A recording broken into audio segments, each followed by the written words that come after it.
Hello everyone, if you're new to my channel, consider liking and subscribing. It will make me feel wonderful if you do that. Thanks. By the way, I also have another Naruto and Luffy fanfiction channel. If you are interested, link is in the description.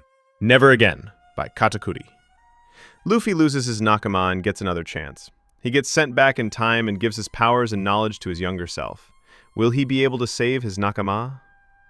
I don't own anything. Adios. Chapter 30. Grand turbulence. After about 1 week of sailing the sea, the first grand fruits of their hard work became visible. The Straw Hats made it far enough to feast their eyes upon the red line, meaning they made it halfway through. It's such a deep feeling, Nami said, referring to both her adventures and improvement as navigator. That day it was raining fiercely. Sanji began, remembering the time they rode up Reverse Mountain, an important part of the red line. We've grown a lot since then. Zoro finished for Sanji, meaning their strength and experience alike. It took me 50 years, yo-ho-ho, Brook joked, still more than glad he actually made it this far unlike his old crew. I can't see the top, Chopper spoke, amazed by the size of it. It was the first time he'd seen something so massive. It's huge, and beside that, the top of the red line was covered in clouds. I feel like crying. Usopp uttered, actually crying. So much has happened, indeed, it took them many months to reach this place. As far as I can remember, I went over Reverse Mountain from South Blue, Frankie told, remembering his real parents were pirates. But that was over 30 years ago. 5 years ago I came to this sea from West Blue, Robin informed, fascinated about how time was flying. Now it was Luffy's turn to do the honors. He was already standing on top of Sunny's figurehead, his right hand resting on his straw hat while his captain's coat was fluttering gracefully in the sun. When I come to this place once again after another turn around the world, I will be, he started calm and slowly, preparing for the final part, the Pirate King. It was resting time for the Straw Hats. Party on board in the little swimming pool. Sunny wasn't going anywhere. As known as a fact, sea monsters can perceive ships with a kairoseki bottom that stay on the same spot very long. This is why a sea rabbit attacked the Grand Sunny. That attack was a failure. Not only did the sea monster have a body smaller than Sunny, but the ship's captain knew what to do, remembering the last time he punched it. Gomu Gomu no rifle. His nakama had seen too many sea monsters to be scared. The sea rabbit also wasn't even a sea king. Dobu. The ocean bunny let out. The hard hit resulting in 2 beings being thrown up by the aquatic mammal hybrid. As the 2 earlier victims of it were in the air, the sea rabbit fell on its back, then proceeding to leave. Once the silhouettes of Kami and Popug, the clumsy pair of Fishman Island citizens, were visible, the Straw Hats began to express their reactions. It spat something out, must be a fish. The cook guessed, wondering what kind of dinner he could prepare around the following few days depending on what fish. No, it's a person, the long-nosed shouted, terrified that a person was eaten and survived. At that moment Kami barely came closer, but he saw human features and movements on the silhouette. And as the mermaid fell closer from the air, they all saw how she had both fish and human traits. Having wanted to witness such a being in person, the blonde's wish came true and his eyes shot out as pink hearts. It can't be, he shouted of full joy. That joy held on and continued after the mermaid fell directly on him. Kaya. Nua. The 154 million berry man exclaimed on the floor, happy it was him on whom the legendary beautiful sea creature fell. Immediately after falling, Kami started to get up, breathing heavily. She kind of appeared calm, until she realized she knocked the Vinsmoke on the ground. Wah, I flattened a human. The green-haired mermaid exclaimed, making her own weird expression on her face. I'm sorry, are you okay? Kami asked worriedly, holding Sanji's shoulders as he sat up. It's okay, don't worry. What about you? Sanji asked back, his eyes shaped like hearts. He thought he was very lucky, even luckier due to the fact a beautiful mermaid cared about his well-being. Now that the commotion was over, the other Straw Hats were able to have their share of new reactions, a tail and fin. It can't be, a real, Nami continued in a surprised manner, not believing she'd get to see a mermaid outside of Fishman Island. Mermaid, almost every Straw Hat shouted in awe, some mouths, in particular Brooks, agape. Just again Kami put on her special weird face. Wah, I'm surprised, there are a lot of humans. Similar to Dr. Kureha, seconds later the mermaid completely changed her expression. Thank you very much for saving me before I was digested. I'm easily eaten by marine animals, this is the 20th time. She thanked smiling, showing the others her clumsiness. I have to repay you some way. That's right, do you like takoyaki? Takoyaki was Luffy's favorite food. Although he didn't really want her to repay them for saving her, he wanted to eat some delicious takoyaki. Oh yeah, that's my favorite food, the black-haired told her, staring into her eyes like a hungry pet dog. Really? Well then, one will be 500 berry, the green-haired said, speaking like she was serving in a store. This is no store, Popug called, jumping and slapping her with his starfish arm. And just as Popug had a comical face, Kami's face turned into her comical expression too. I got it wrong.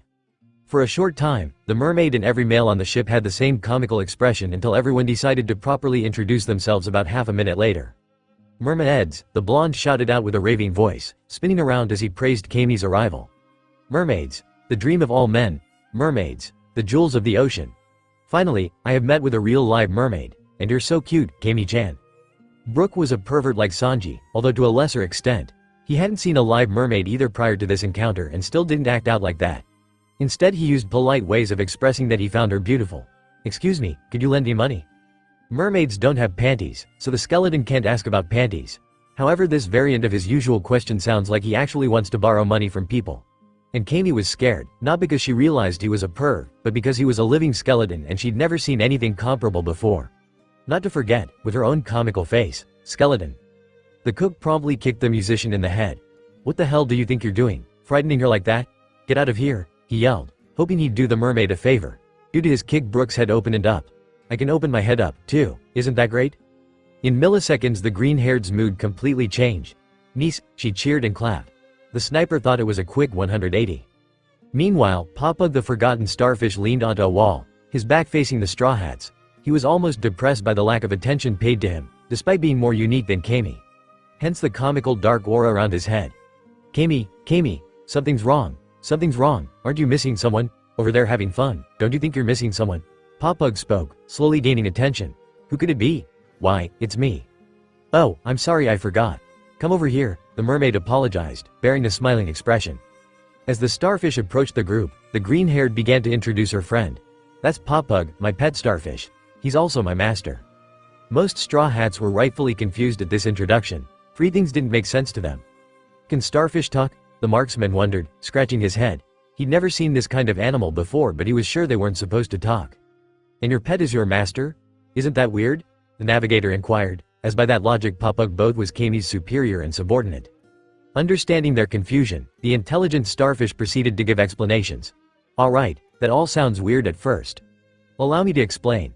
He spoke, never ceasing to smile throughout his explanade. As a pet and feeds me. In return I'm teaching her to become a designer like me. See her t-shirt? It's from the criminal brand which I'm the designer of. That explains something, Frankie remarked in an impressed and surprised tone, resting his chin on his hand. But why are you capable of talking? Other people would nervously smile during a weird revelation. Popug didn't. Instead he tried to narrate his story in a proud way. When I was a kid I thought I was human. Once I learned I'm a starfish I already spoke the human language. That was short. Zoro thought, baffled by this extremely strange story. Does it really work that way? He asked, genuinely curious. Well, the world works in strange and frightening ways. That's just how the world is and how I am. The designer said, answering in a way every Straw Hat fully understood.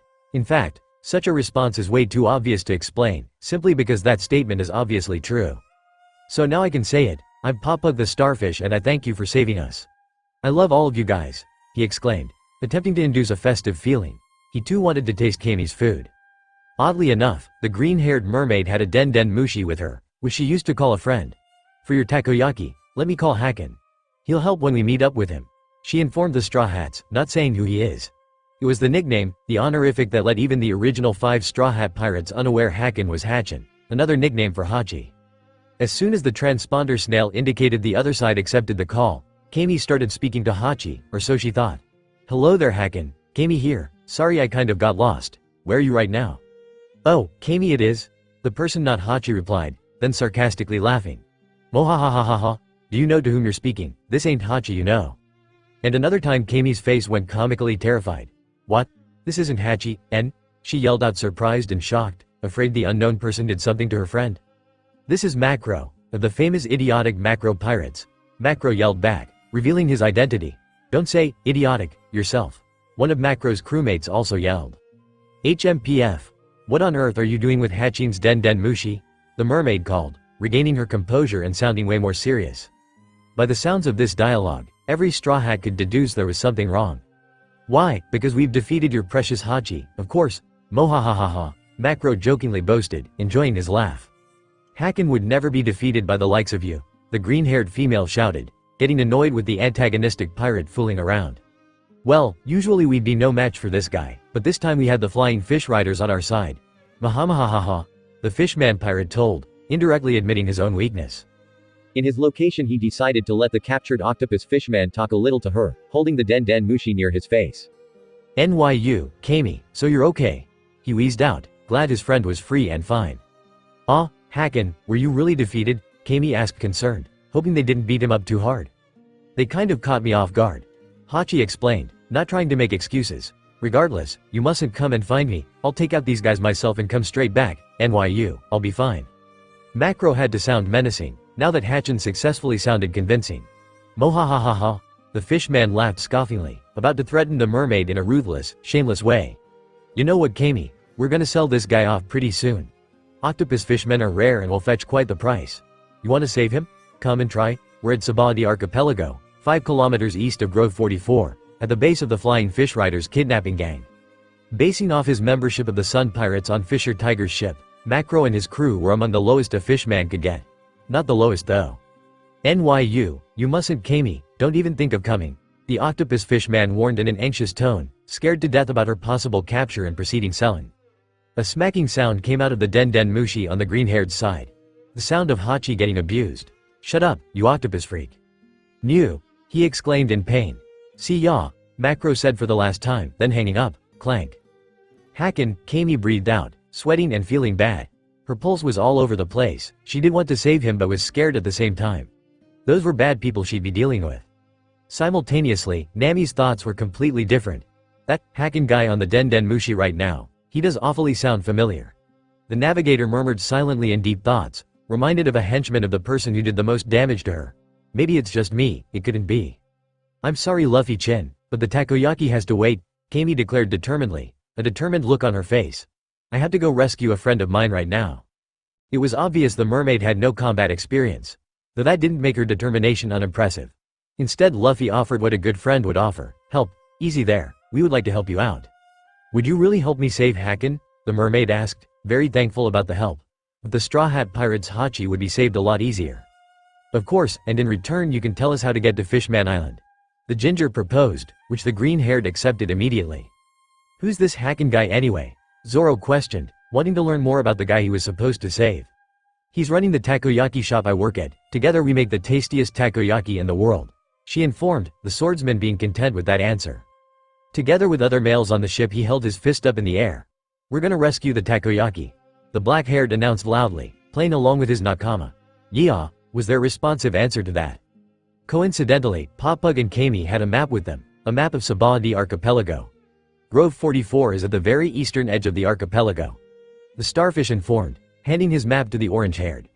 Regarding our location all we'd have to is head west, towards the archipelago proper. Turning to Kami, he then winked, implying she should initiate her ability. We can leave the rest to the fish, right Kami? Yes, right. Let's go then, the mermaid announced, moving towards the railing.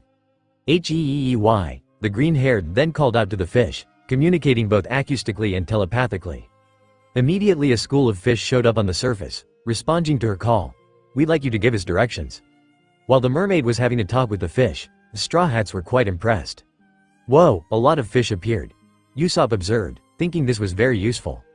Mermaids are so cool, Chopper exclaimed, admiring her ability similar to his. A little while later, the fish were forming an arrow on the water after the conversation with Kami had ended. They're scared of the flying fish guys, so they won't get too close themselves but will show us the way.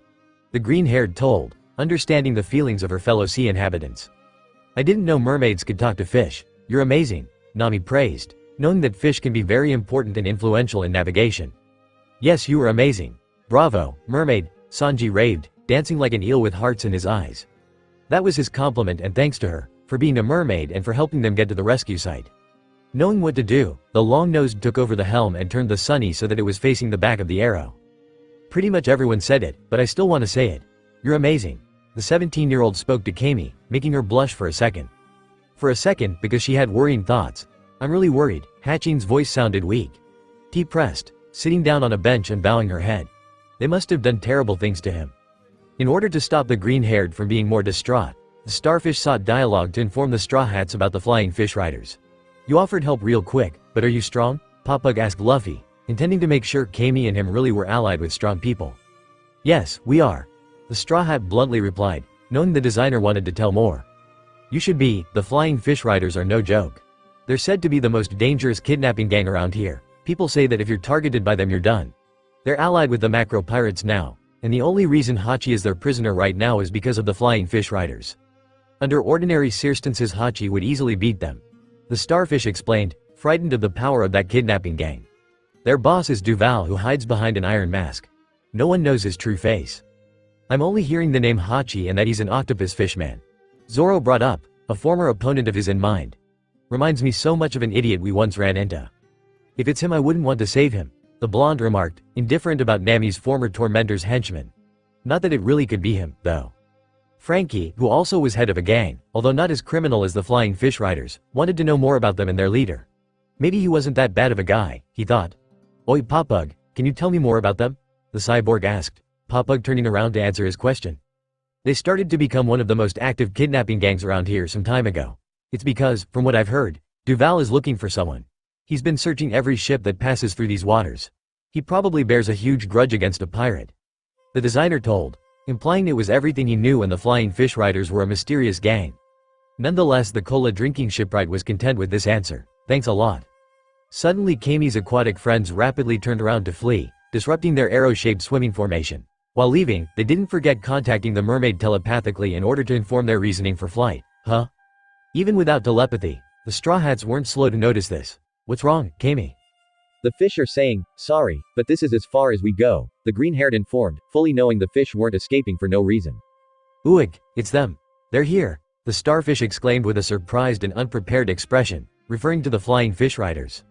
The blue-haired clearly didn't took the flying seriously, because he didn't see any fish riders on the sea's surface. Where? I can't see anything. No, not in the sea. Look up, the designer corrected, making Frankie and most of his nakama look upwards in the sky. To their surprise, flying fish were just waiting in the air. Turns out the future pirate king already struck the riders with his fists, letting gravity do its job, and very soon after the gang members fell on Sunny's deck. Their fish were domesticated, so they patiently and loyally waited for their masters to return. I want you to lead us to your leader's place, the 360 million berry man demanded from the gang members, looking and appearing extremely badass. You have no choice. Angered and intimidated, the flying fish riders forced themselves to grin, embarrassed yet thinking rationally. Damn you, but fine, Duval-sama will avenge us anyway. Of course, such a quick turn of events lead to some bewilderment. That was it? So fast? Nami and Brook both asked, facing four male nakama. It's Luffy, it's to be expected. Usopp, Frankie, Sanji and Zoro answered, flat in tone and expression. 10 minutes later, Duval was both furious and worried. His men should have already arrived at least 5 minutes ago. Maybe they got captured by these blasted pirates, he thought, standing up from his seat. For the macro pirates and his remaining men this was a sign of action. Action would soon come. Come with me, the gangster boss ordered, sounding very harsh and rough. He was very tall and muscular, on top of that he wore an iron helmet which made him look like a madman. All his henchmen followed him to the entrance of their base, a small bay. Over the bay a rope was hanging, and that rope was there to hold a large cage. The cage was large enough to fit a fishman, namely Hachi. Listen up men, Duval began, signalizing his people to listen carefully. Their job was to look for the mermaid Kami, as planned with the macro pirates. He said, referring to his lost riders with, they haven't come back, so only the damn Straw Hat pirates can be behind this. I've told them not to start any conflict with other pirates, means there's only one enemy. He then turned his head 45 degrees to the right, where the idiotic macro pirates were standing in a row. You three, I want you to go into the water for the trap, he demanded, planning ahead for the upcoming fight. Despite his looks, Duval wasn't a dumb person. As stupid as you three idiots are, you are needed for the mermaid's capture. Those three were not only literal idiots, they have also been called idiots so often it's not an insult to them anymore. Understand, Duval-sama? We're on our way. Macro answered, wondering how this plan would play out. The rest of you, direct confrontation, the gangster boss ordered, making clear he changed his plans. My intention for an ambush is over. Now that those pirates have touched our men, we'll show them what we're capable of. Got it? It was rare for him to act so much for a leader, this time he did it due to his fury. Tall and authoritative, that's how he was standing. Got it? His henchmen roared, on guard and lustful for battle. Usually they were more careful around their boss due to his occasional sensitivity, but his assertive persona behind the helmet raised their morale. They were considered such a powerful gang because of the boss, Duval. Just a few seconds later, the 1,000 Grand Sunny became visible on the horizon. One of the flying fish riders attempted to inform Duval about it, but he merely held his hand in front of him. No need, I see them as well. Closer came the Sunny with every second. Hachi's situation was different, but this didn't mean he wanted to see them. NYU, this is bad. Nami is with them and she won't forgive me. Of course she won't, I did terrible things back with Arlong-san. And when they see me they'll surely beat me up. He thought in panic, worried about the past and hectically turning his head left and right. I wonder if Kami is actually with them like those guys implied. Have they kidnapped her and Papug or are they giving her a ride? Nevertheless, their ship is coming closer and it's actually them. No doubt, they can't recognize me. Takeo Hachi Black, the octopus fish man quietly exclaimed, pouring his own ink all over him. As the Sunny halted in the middle of the bay, the Straw Hats didn't know who to speak to first, Hachi or the Flying Fish Riders. Saving them the effort of talking, the non-Straw Hats on the ship did it instead. Oi boss, we're here, one of the captured Flying Fish Riders yelled out, wishing his gang would save them right there and now. Please make sure to give them a good beating. Look, Papa, Kami chimed in, noticing her friend in the cage. It's Hakken, although he's all black for some reason. Why are you like that? What happened to you? She wanted to know, swapping the person she talked to. NYU, nothing to worry about, more importantly you have to turn back, it's dangerous here, Hatchin demanded, worried she might be caught into the upcoming conflict between the Flying Fish Riders and the Straw Hats. Hearing the former Arlong pirate's voice, Zoro recalled the past. I've heard this voice before, and his silhouette also looks familiar. The swordsman observed, highly doubting this Hachi. Nami, any thoughts about that? There is something very suspicious about him. Nami remarked, pretty much certain about her suspicion, it wasn't really a mystery anyway. Sanji's intelligence didn't allow him to think otherwise, he already figured out the method to identify the literally inked person. Oi, how's Arlong doing? The blonde shouted, 100% knowing what he was talking about. Sometimes the clumsy and goofy octopus fish man didn't know it was better not to tell the truth. This was one of those moments. Ah, Arlong-san, Chu and Karubi are still in prison. I'm the only one who escaped, Hachi told, only confirming the obvious. And I've managed to open up a takoyaki shop like I've always dreamed. The original Straw Hats just flatly looked into his eyes, in disbelief how easily he let his identity slip out. While doing so Luffy felt guilty, because in his past life he was arguably worse. It's just because of the big change he could look down upon this. Oh crap, the former Arlong pirate let out, realizing how easily they deduced who he really was. So it's actually you, the original East Blue Straw Hats comically exclaimed, minus Luffy. What about it? Robin wanted to know. She knew there was past experiences in the crew she hadn't witnessed, since she was only the 7th member. A while ago Nami's home island was under control of a nasty pirate crew called the Arlong Pirates, the long-nosed explained, finding it kind of awkward he was speaking so casually of pirates who let his nakama experience true horror. It probably was because the Arlong Pirates were really damn weak compared to the Straw Hats now. That Octo guy was one of the crew's top members. An old enemy, huh? Frankie commented, standing next to Brook more on the back of the deck compared to his other nakama. Well of course I took Luffy and the others along and beat the lot of them up, and the whole crew was defeated. The sniper said, half lying, half telling the truth. That made him look good in front of Chopper who believed every word. I thought all the fishmen were imprisoned, but it looks like one of them got away. Interesting, you've seen quite a lot, Brook added while drinking his tea. The black-haired knew saving Hachi was up to the navigator's feelings. And although she decided to save and forgive him in his past life, he was still going to ask her, what do you think Nami, should he save him? Like, for Kami? The 17-year-old asked, showing he sometimes did things with his nakama's consent. Kami, Popug, I've decided we'll save him, the orange-haired announced, gladdening the Fishman Island citizens. To be honest he's harmless and we made a promise, didn't we? Hatchin was very much surprised by the ginger's decision. He thought she'd never forgive him for being associated with Arlong. But he thought wrong, because even people who've had horrible things done to them can be kind and forgiving. Nonetheless he'd formally apologize later. At the same time, the Flying Fish Riders had enough of being ignored. Duval was at the point where he'd send out his men without a warning to the Straw Hats. Before that happened a consequent wave of King's Haki sent every enemy to the Straw Hats except the gangster boss to the state of unconsciousness. Fodder Flying Fish Riders, their flying fish, Duval's Bull Motobero, and the Macro Pirates underwater. How'd you do that? The large man snapped out in shock, reacting like a person who's never seen Haki before, him. The future Pirate King wasn't his main objective, only his chef was. But he planned to kill the entire crew, though after witnessing this he changed his plans to just killing the Vinsmoke and then quickly retreating.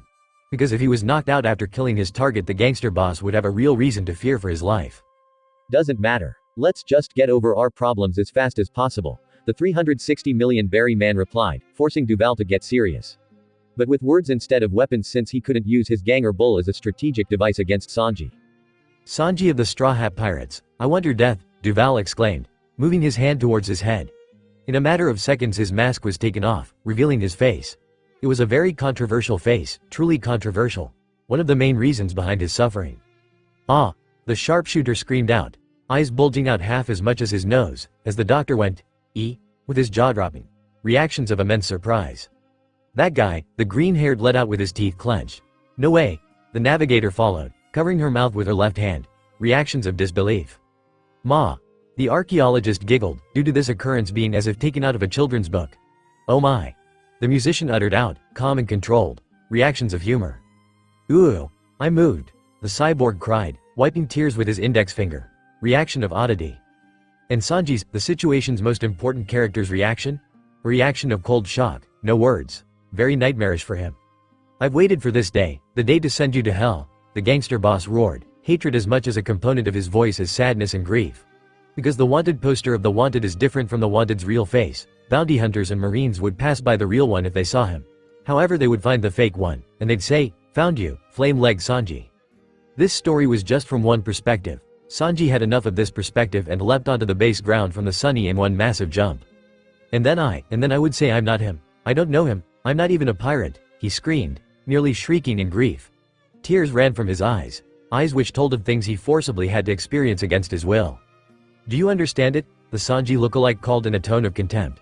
"The dread of one day, all of a sudden being hunted down, getting chased by Marine headquarters, famous bounty hunters aiming for my life. What did I do? Give me back my life." After running towards the gangster boss after landing from that jump, the blonde delivered a kick to the crying and shouting man's face. "Like I care!" the cook angrily yelled with sharp teeth, feeling insulted that Duval thought it was his, the pirate chef's fault. "Baba!" Duval let out in pain, blood coming out of his thick-lipped mouth, though 5 seconds later he recovered from that. "What do you mean, like I care?" he called, very frustrated about the 154 million Berryman's position on this. "I have a right to be angry about this wanted poster just like you. Blame the one who drew this, not me." The Vinsmoke complained, dishing out more logical arguments. "You could have also done things like changing your hairstyle." Suddenly the gangster boss made the "why didn't I think of this earlier" face and slowly slammed his left fist vertically on his right palm. "Oi, what's with the why didn't I think of this earlier" face? Sanji exclaimed with sharp teeth, annoyed about Duval's late realization. Duval originally was going to tell the Straw Hat Chef how he used to run a mafia in a remote countryside town and he was living a peaceful life by threatening the townspeople for money. But the Vinsmoke only wanted to set an end to this stupid dispute as quick as possible. "I'm sick of this shit, sick of this wanted poster, sick of the false accusations and sick of your face. It shouldn't even exist," the 154 million Berryman ranted, reminding everyone how mean he could be if he wanted to. "I think what I'm about to do will be better for both of us." He first kneed down a little for a jumping stance, then he executed a jumping kick right into his lookalike's eye section.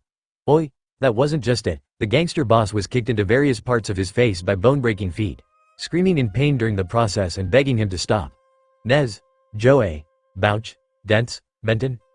"Parrot shot," Sanji shouted, landing a flurry of kicks on Duval's head would never be the same, not even his own mother could recognize him, literally.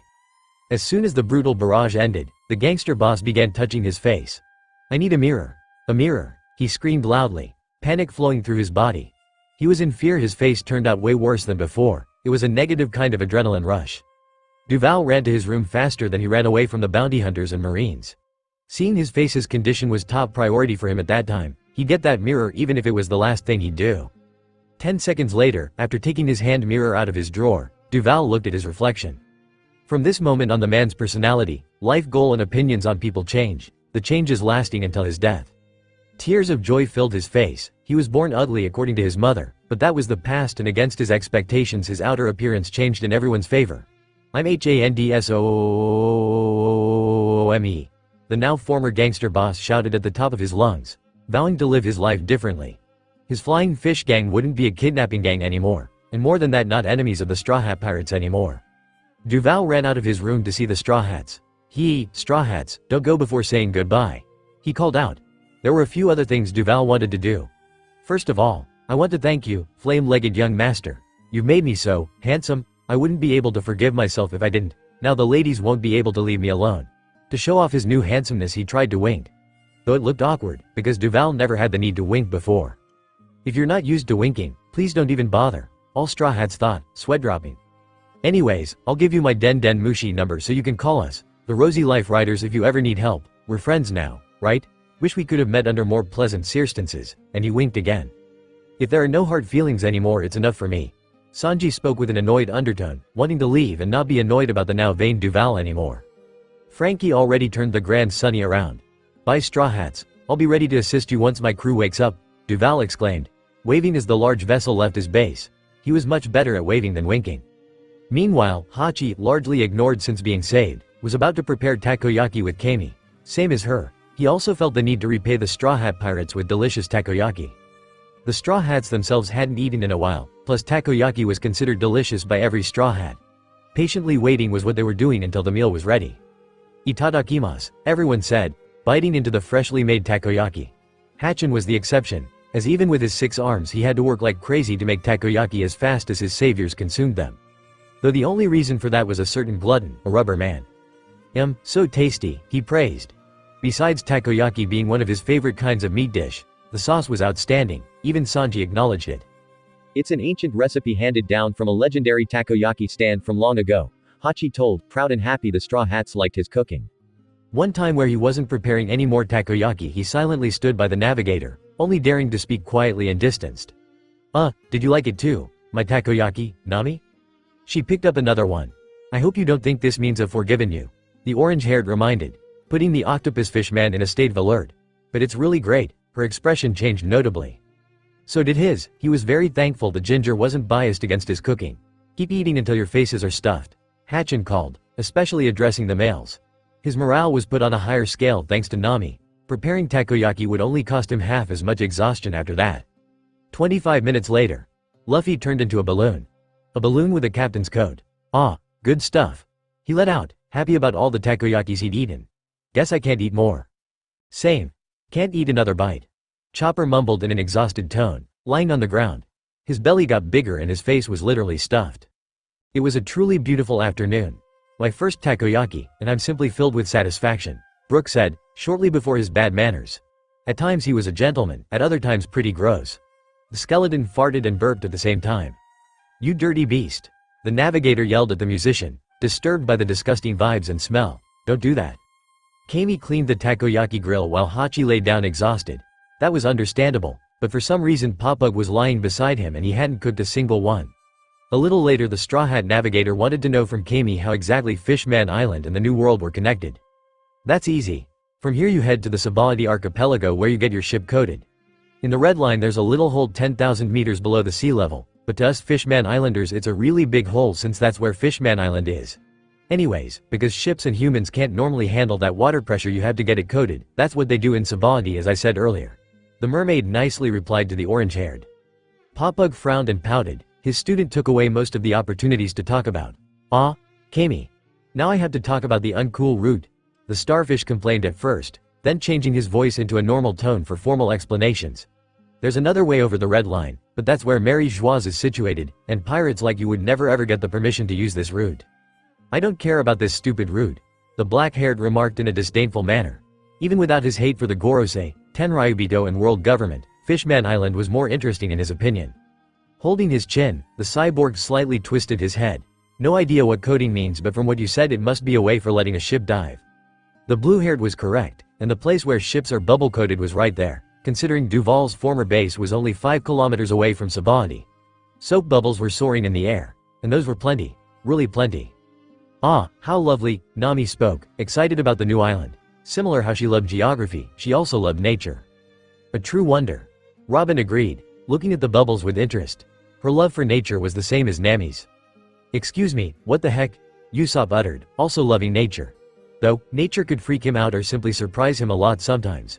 He wasn't the only one surprised, it's just the other Straw Hats muttered minor sounds of surprise. The long-nosed merely was more expressive. Soap bubbles weren't just floating in the air, huge soap bubbles were covering the tops of huge trees with huge roots. And the bubbles were more than plenty, they were near limitless, as the sniper pointed out. That's how Sabaody was, the bubbles come from the island and it looks impressive to every newcomer, no matter who. Suddenly, the archaeologist remembered about the log pose. I would like to know if the log pose will be intact, she said, knowing that keeping the log pose pointing at Fishman Island was important. That's right, the navigator remembered, surprised how carelessly she was distracted from important matters like this. The log pose won't change its course if we stop here, right? NYU. You don't need to worry about that, Hachi assured, about to share his knowledge. The Sabaody archipelago is just a huge growth of trees. It doesn't have any magnetic pull. And these trees aren't just any trees. They're the world's biggest mangrove trees, the Yarukuman mangroves.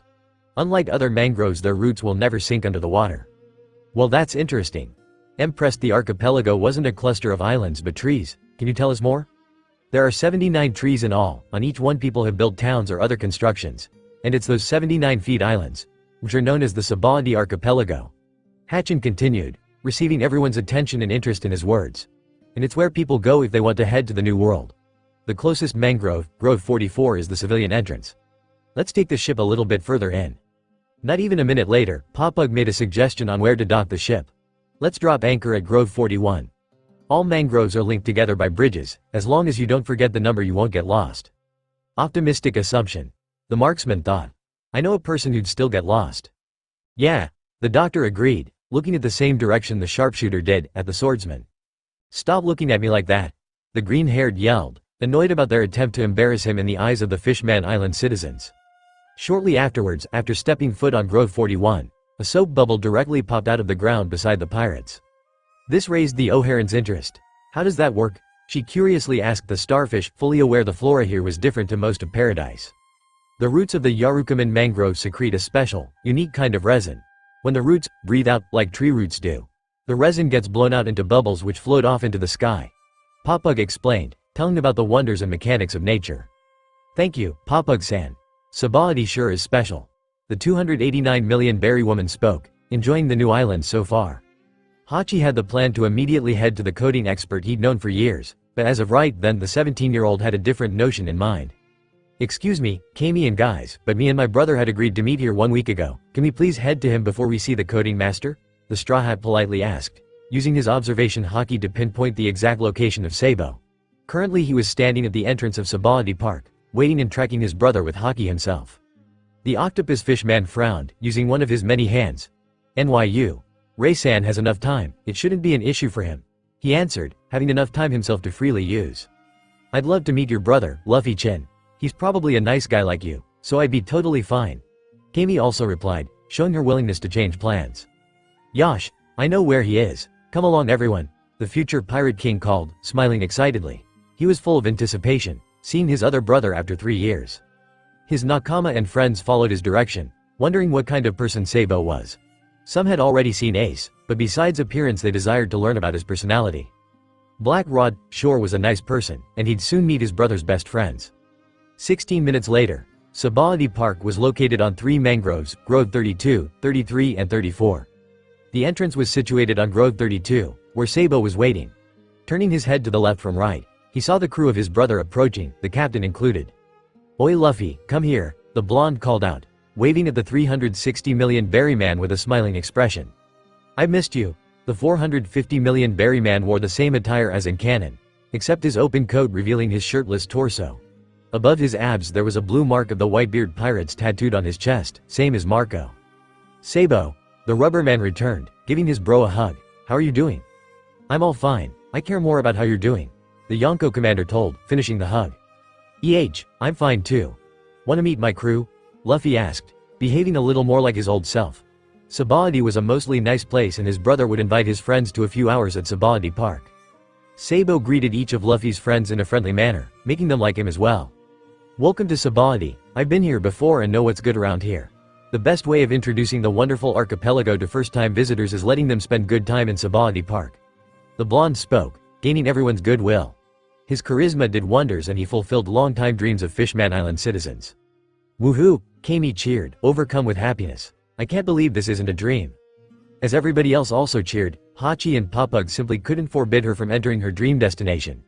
It would not only ruin the mood but there were plenty of strong friendly people around. The former flying fish riders were considered extremely strong for a kidnapping gang and the Straw Hats washed them. Same would happen to other gangs, so no reason to make her unhappy.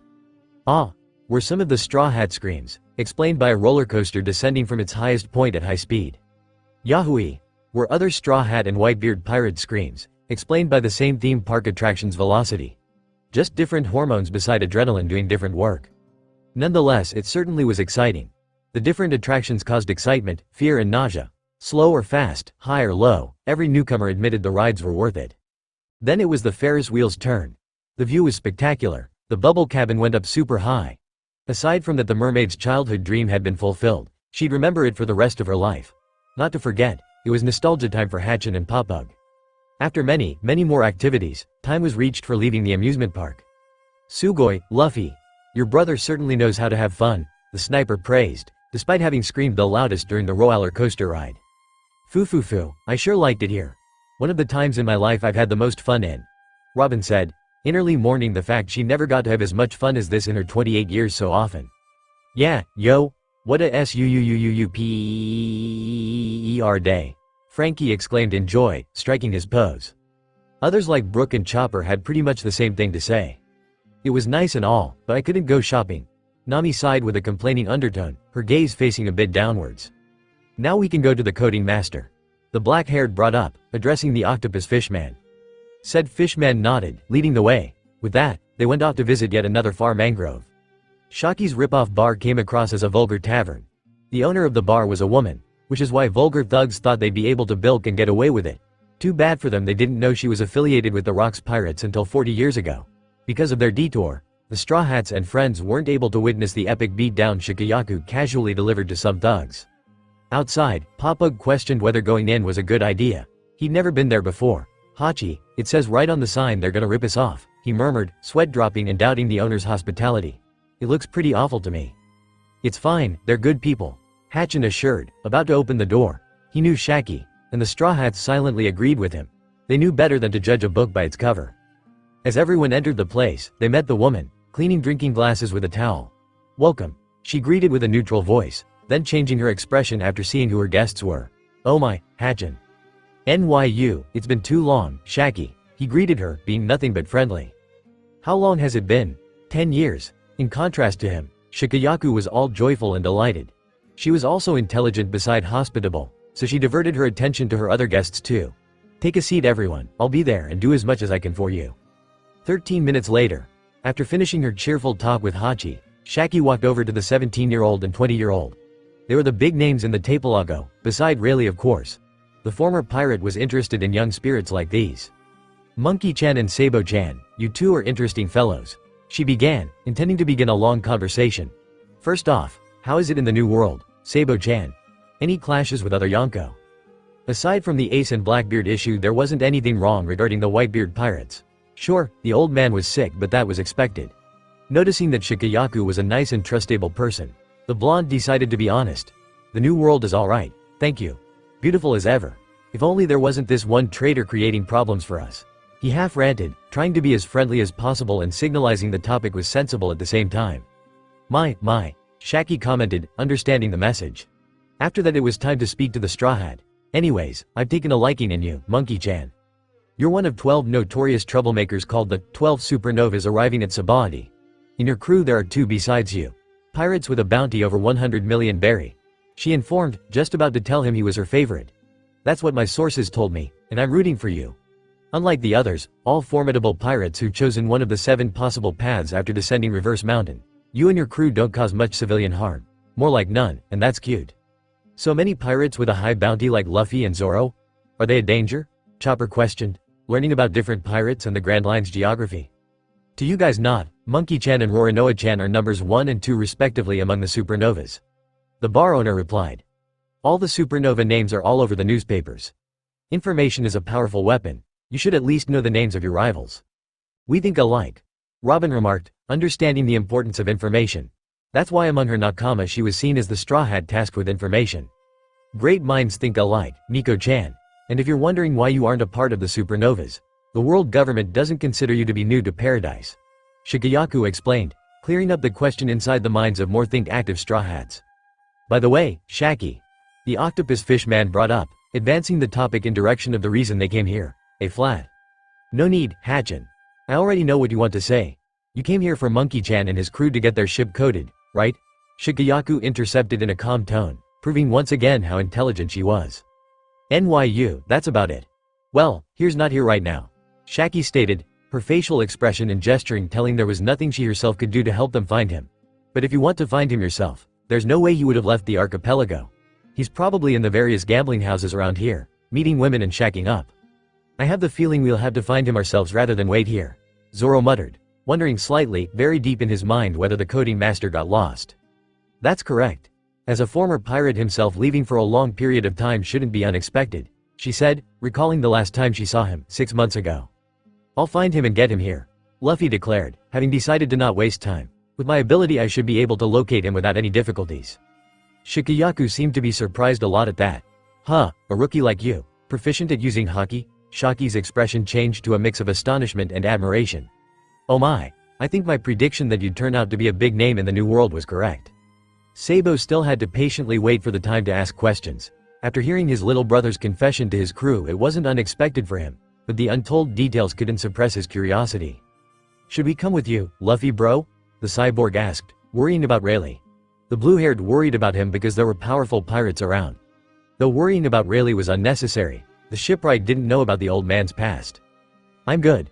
The black-haired replied, declining due to the fact he was about to use Soru and there was no way Frankie could keep up. Take care. The 17-year-old then vanished, appearing in front of the human auctioning house less than 1 second later. It didn't take longer because both the bar and the slave shop were in the same group of mangroves, the lawless zone. Yosh, no going back, no regrets, he told himself, vigorously clenching his fists, smirking like a demon. Inside the slave shop there were prominent people such as the Kid Pirates, Heart Pirates, 3 world nobles and the right hand of the former Pirate King. Although they were extremely different regarding combat power, political power and background, they had one thing in common. Disbelief, after the Straw Hat, who despised slave trade, ripped away the building's roof with his bare hands and threw it towards the Red Line. To say the future Pirate King wasn't enraged would be a lie. Here, where his nakama weren't in vicinity, he could come close to going berserk. The 360 million berry man mostly disliked acting like this, though in that moment he could freely show his true feelings to the world's unjust elite who don't deserve their power they're using to abuse the lives of billions. Directly or indirectly, the rubber man didn't care how they abused most of the world's people. All he knew was that they were evil and had no morals. With a palm strike, Luffy completely demolished the wall serving as the back wall to the prison cells. The slaves, free if it weren't for their exploding neck collar, broke out into loud cheers and rejoice. Silver's Rayleigh, among the slaves but more like on his own volition, didn't react this way after meeting his surprising savior, but a slight smile formed on his lips, standing for his gratitude and interest in the young black-haired. Keys must be somewhere, take them and you're free. The 17-year-old spoke, his tone telling everyone but Rayleigh to act quick and get away before they can be caught again. Rayleigh-san, you wouldn't be who you are if you couldn't remove that damn collar without a key, right? This made the former first mate chuckle. That monkey D. Luffy he'd been waiting for since he was told about him by Shanks was a bold and audacious fellow. Ha ha ha. You're right. Though being saved by a rookie like you is the ultimate proof I'm way out of my prime. Rayleigh loved to joke, but had at least a little pride still. Like a magician he released himself from his shackles without any flashy movements and threw it away, where the immoral device detonated. What are your next plans, Monkey D. Luffy? The old man demanded, genuinely having taken a liking in him. To me personally you've caused enough uproar for one day, don't you think? Shaking his head, the Straw Hat looked him in the eyes. Not yet. No Rayleigh-san, I must ask you to come with me. After I'm done here we can return to Shaki-san's bar. So you've met her, my wife, Rayleigh said, getting more impressed by the future Pirate King as time flew by. Good. I'll come with you. I want to have a nice chat with you after all. Following the bizarre meetup, the two walked towards the stage where slaves are presented to royals and rich people willing to buy them. Apparently everyone was still busy processing the actions of the future Pirate King. Disco, the manager of the slave shop owned by Don Quixote Doflamingo, was among the first ones to fully recover. It's the old man and Straw Hat Luffy. What are you two up to? Explain yourselves. Upon finishing his sentence, the middle-aged man with an unethical job, as well as all his collaborators and Tenryubito guards dropped unconscious on the spot. Towards people like these the 360 million berrymans had no reason to go easy on with King's Haki. After letting the spectators react with outrage and panic, minus the Kid Pirates, Heart Piratate King's first mate, Luffy also unleashed his haki on the slave-buying S-bags, making them faint, only excluding the 3 celestial dragons. For a reason. Even then he regulated his King's Haki so they would have a mental breakdown, for tormenting reasons. DDD daddy, I'm SC scared, St. Charlos stuttered in fear, that being the first time he had to worry about something. Am I going to die? St. Shalulia nearly cried, too scared to speak loudly. St. Roswald wanted to calm down his children and threatened the black-haired. But there was nothing he could do. All his political might didn't amount to jack against the power of a true king. Thanks to the burst of King's Haki he crapped and peed his white pants, so did his spoiled kids. You are walking trash, thinking so highly of yourselves while you don't realize how everyone abominates you for the way you are acting. It'd be for the best if you died on the spot, but you're not even worth killing. I won't dirty my hands with your blood. The only reason I did this was to show you how pathetic you are. You must have realized that yourselves. The 17-year-old bluntly stated, deliberately not using an emotional voice, like a disgusted voice. In his mind, they weren't worth his feelings. I must go now, though, as I have better things to do like this. May my eyes never take a glance of your faces again. Consider jumping off Marie Joie's. With that, him and Rayleigh made their way to Shaki's bar. There, with all Straw Hats present, they could talk about the coding. Meanwhile, Kid and Heart Pirates were stiff from shock. Their faces were blank, eyes were wide open and pupils microscopic. Eustace Kid had the very same opinion on world nobles as his rival. In contrast to the Straw Hat though, he would have never dared going so far. In terms of sheer badassery, the future Pirate King was a good few steps ahead of him. Guys, the red-haired whispered to his crew, drawing very close to them. Let's get the hell out of here, that boy is bad news. Agreed, Killer quickly whispered back, sweating buckets behind his mask. People called him crazy, his e-fight was massacre soldier, after all. But following this day, the blonde considered himself to be a totally sane man compared to the special kind of nutjob, the #1 supernova. At least that was his respective opinion. Trafalgar Law didn't talk to his nakama. Instead he focused on himself, entering into an inner monologue. As an ally, Straw Hat Yaw would be too valuable and powerful. On the other hand, I would be screwed if that guy was my enemy. Not sure if I should associate with him. The surgeon schemed and planned a lot. On his great board game, the 360 million berry man was an uncertain piece. Having to be careful was a grave understatement. Even though Kid and Law, by extension Drake, were considered to be top supernovas, only below Luffy and Zoro, neither one really believed themselves to be equal to Luffy. What he did was a no-go, even among the elite criminals in the world. The only people who could survive the consequences of doing this were the Yonko and Dragon the Revolutionary. And those were just 5 people among multiple billion. Enough craziness for today. The captains simultaneously thought, minding their own business. Back again, Luffy appeared to be the same kind-hearted boy as almost always, smiling at everyone, not acting suspiciously. Hey guys, look who I found. He chimed in with a cheerful voice, putting smiles in the faces of his nakama and friends. Great, NYU. Now Ray-san can finally prepare your ship for Fishman Island. Hachi told the Straw Hats, then turning towards the old man he really wanted to see and greet. Ray-san, it's been a long time, how's your day? Just wonderful, Hachi, even more wonderful now that you're here. I've missed you, Rayleigh exclaimed, bearing a genuinely excited expression for the first time in months. He also approached his wife, greeting her through an affectionate glance. Do you want to hear a story? The old man asked his guests, intending to initiate a conversation. Friendships are made this way, and the first mate of the Roger Pirates liked every person in the same room as him. Yeah, we do. The Straw Hats, interested in stories, meaning everyone but Zoro and Frankie to an extent, replied, waiting for Rayleigh to begin. 40 minutes later, Silver's Rayleigh told an incredible story. The greatness of Gold D. Roger explained itself as everyone listened to his smooth words from his satisfying story. Many were still speechless as the literal right hand of the former Pirate King told about Roger's sacrifice, his incurable disease and how he handled it. Overall very impressive and feels inducing. Roger was my captain, and a great man. Letting the story sink in, the navigator added her opinion. Such an amazing story, feels totally different when told by a person who's actually experienced it. Pops also told me stories about the Pirate King. Never knew the complete story would be so much better, the 2nd Division commander uttered, staring at the old man. 2 people at least Luffy-kun knows well, who took something away from Roger that day are Shanks and Buggy, our former cabin boys. Rayleigh spoke, prompting Zoro to turn his head towards Nami. Oi Nami, isn't it awkward Shanks and Buggy served on the same ship once? The green-haired asked, remembering how much of a joke the clown was.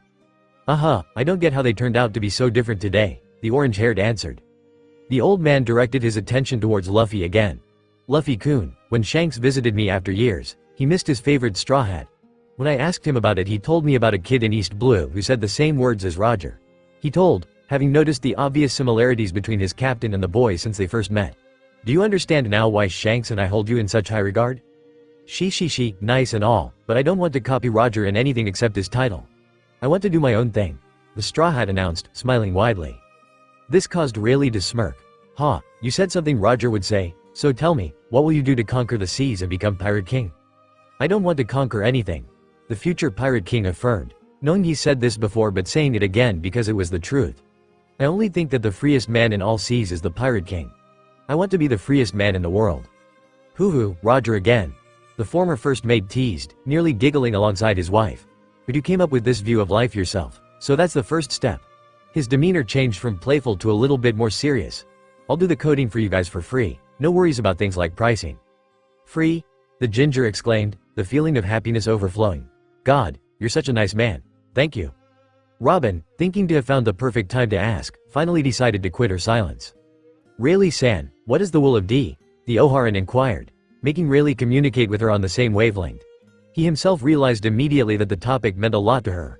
On the poneglyph in Sky Island I found a note in the old script, and it bore Roger's name.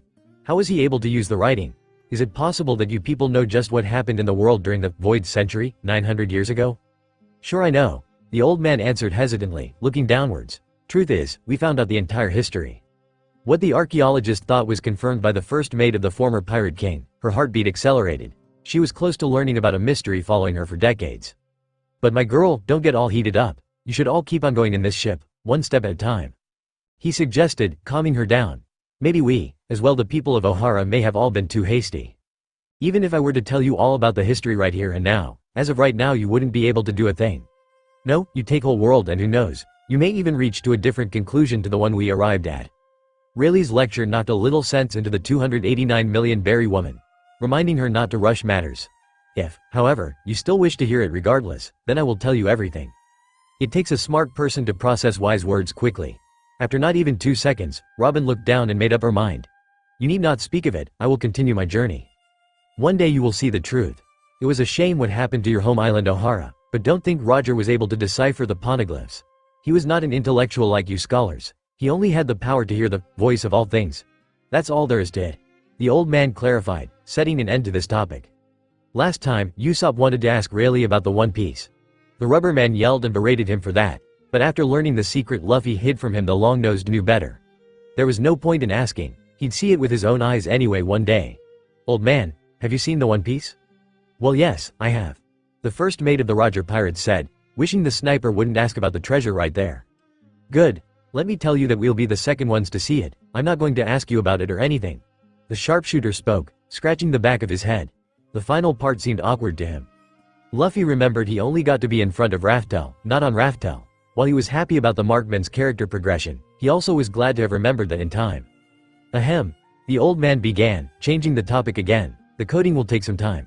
Maybe I'll even have to code your ship in a different place. I'll give you a piece of a Vivre card belonging to me. You guys know how to use it? We do. The navigator, voice of reason among the Straw Hats, stated. That settles it, then.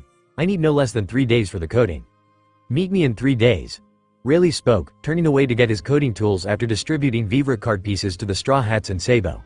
He was going to begin the process of coding very soon, but had to be on guard.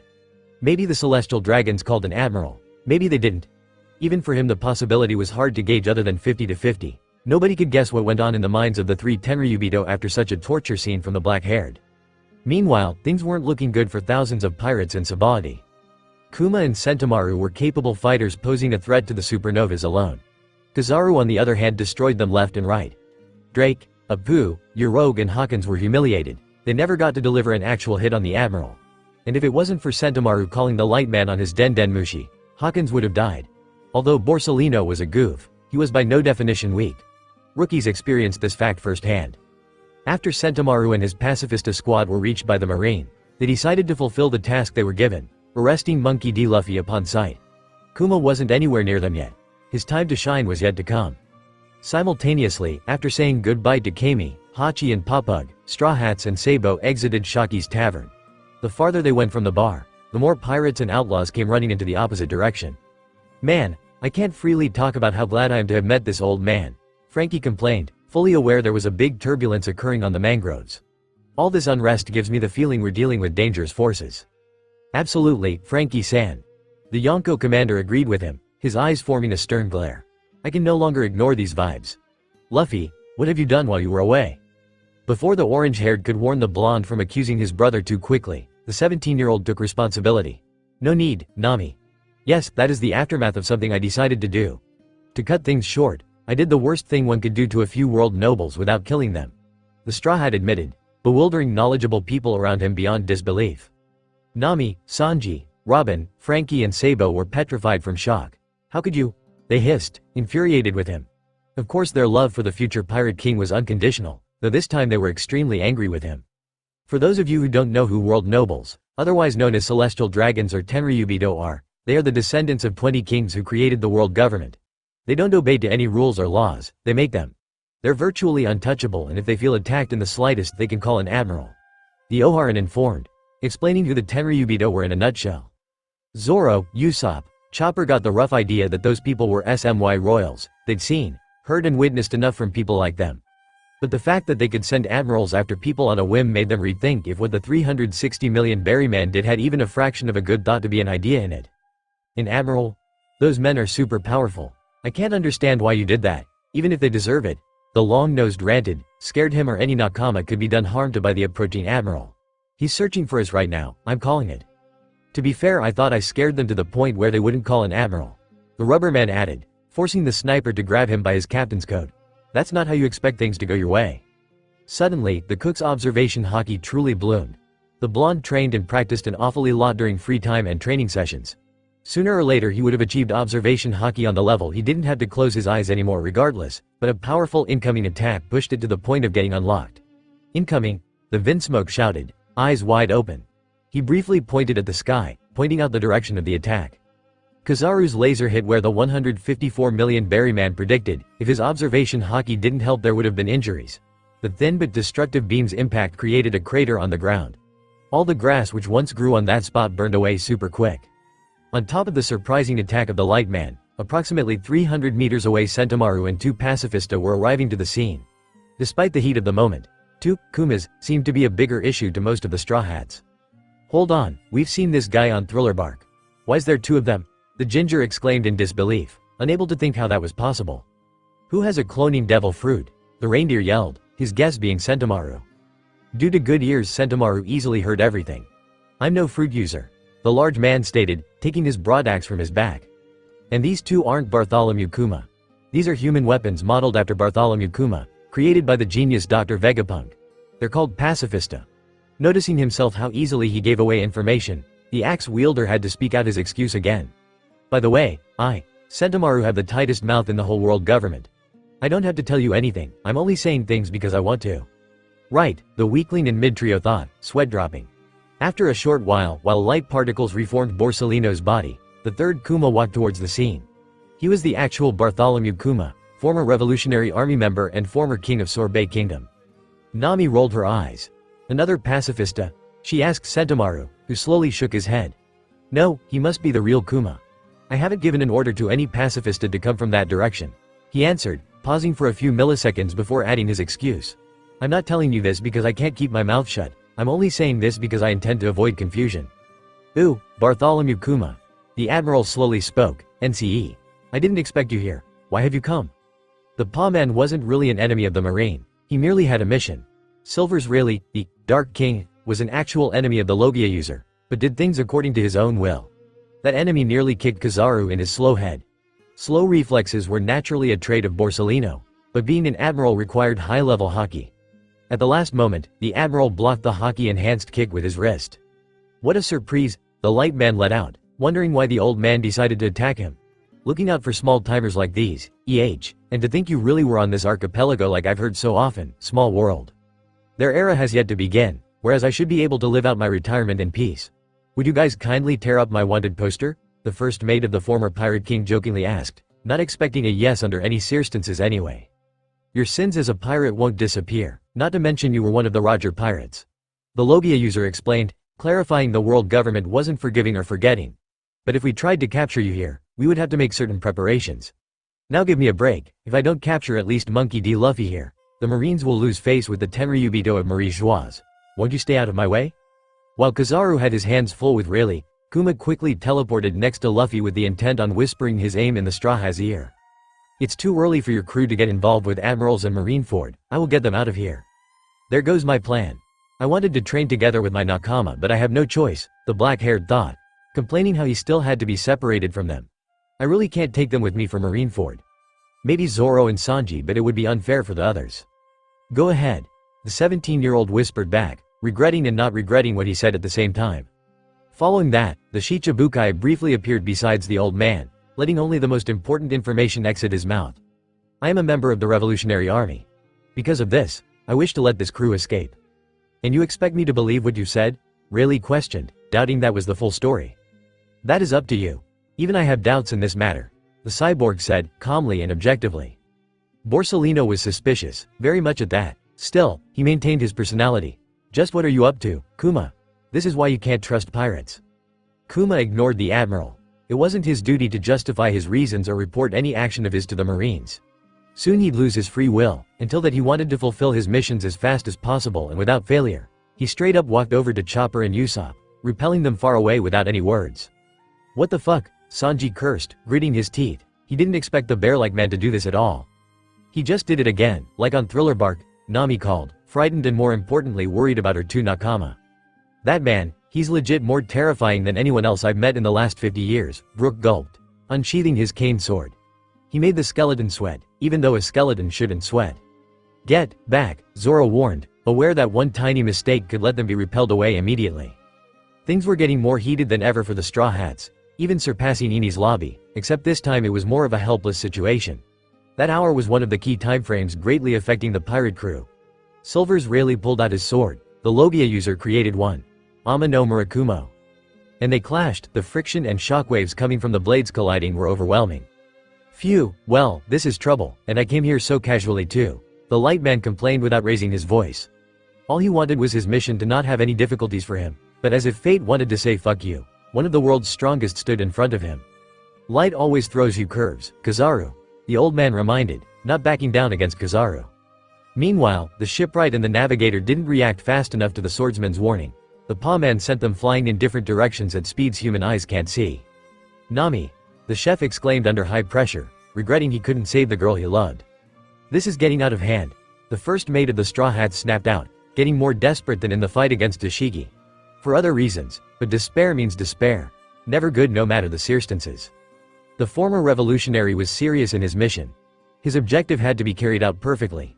Even to the left and right hand of the future pirate king, a serious Kuma was way too fast to deal with. He didn't leave them a chance. So, the 320 million Berryman and the 154 million Berryman were warped away, beginning a flight of 3 days and nights. And he didn't stop there, some Straw Hats still had to go. Yo, was the last thing the musician could escape his lips on Sabaody. Then he was in the sky far away, flying away even further. Luffy, the archaeologist desperately screamed out, calling for help before vanishing. The rubber man let out, slamming his eyes shut and clenching his teeth. Damn it, what is this? Is what I'm doing right or not? I don't know. Should I have managed things differently? I don't fucking know either, he thought, his morals clashing within his mind. Luffy was crazy on emotion. Are you going to send him away too? Kizaru questioned, inwardly feeling to have been taken the piss out of. Borsellino came here for one rookie and was now forced to fight the first mate of the Roger Pirates and said rookie was about to disappear somewhere not worth tracking. Aside from having to fight Silver's Rayleigh, the fight didn't look like it was to have an end in foreseeable time. A complete joke.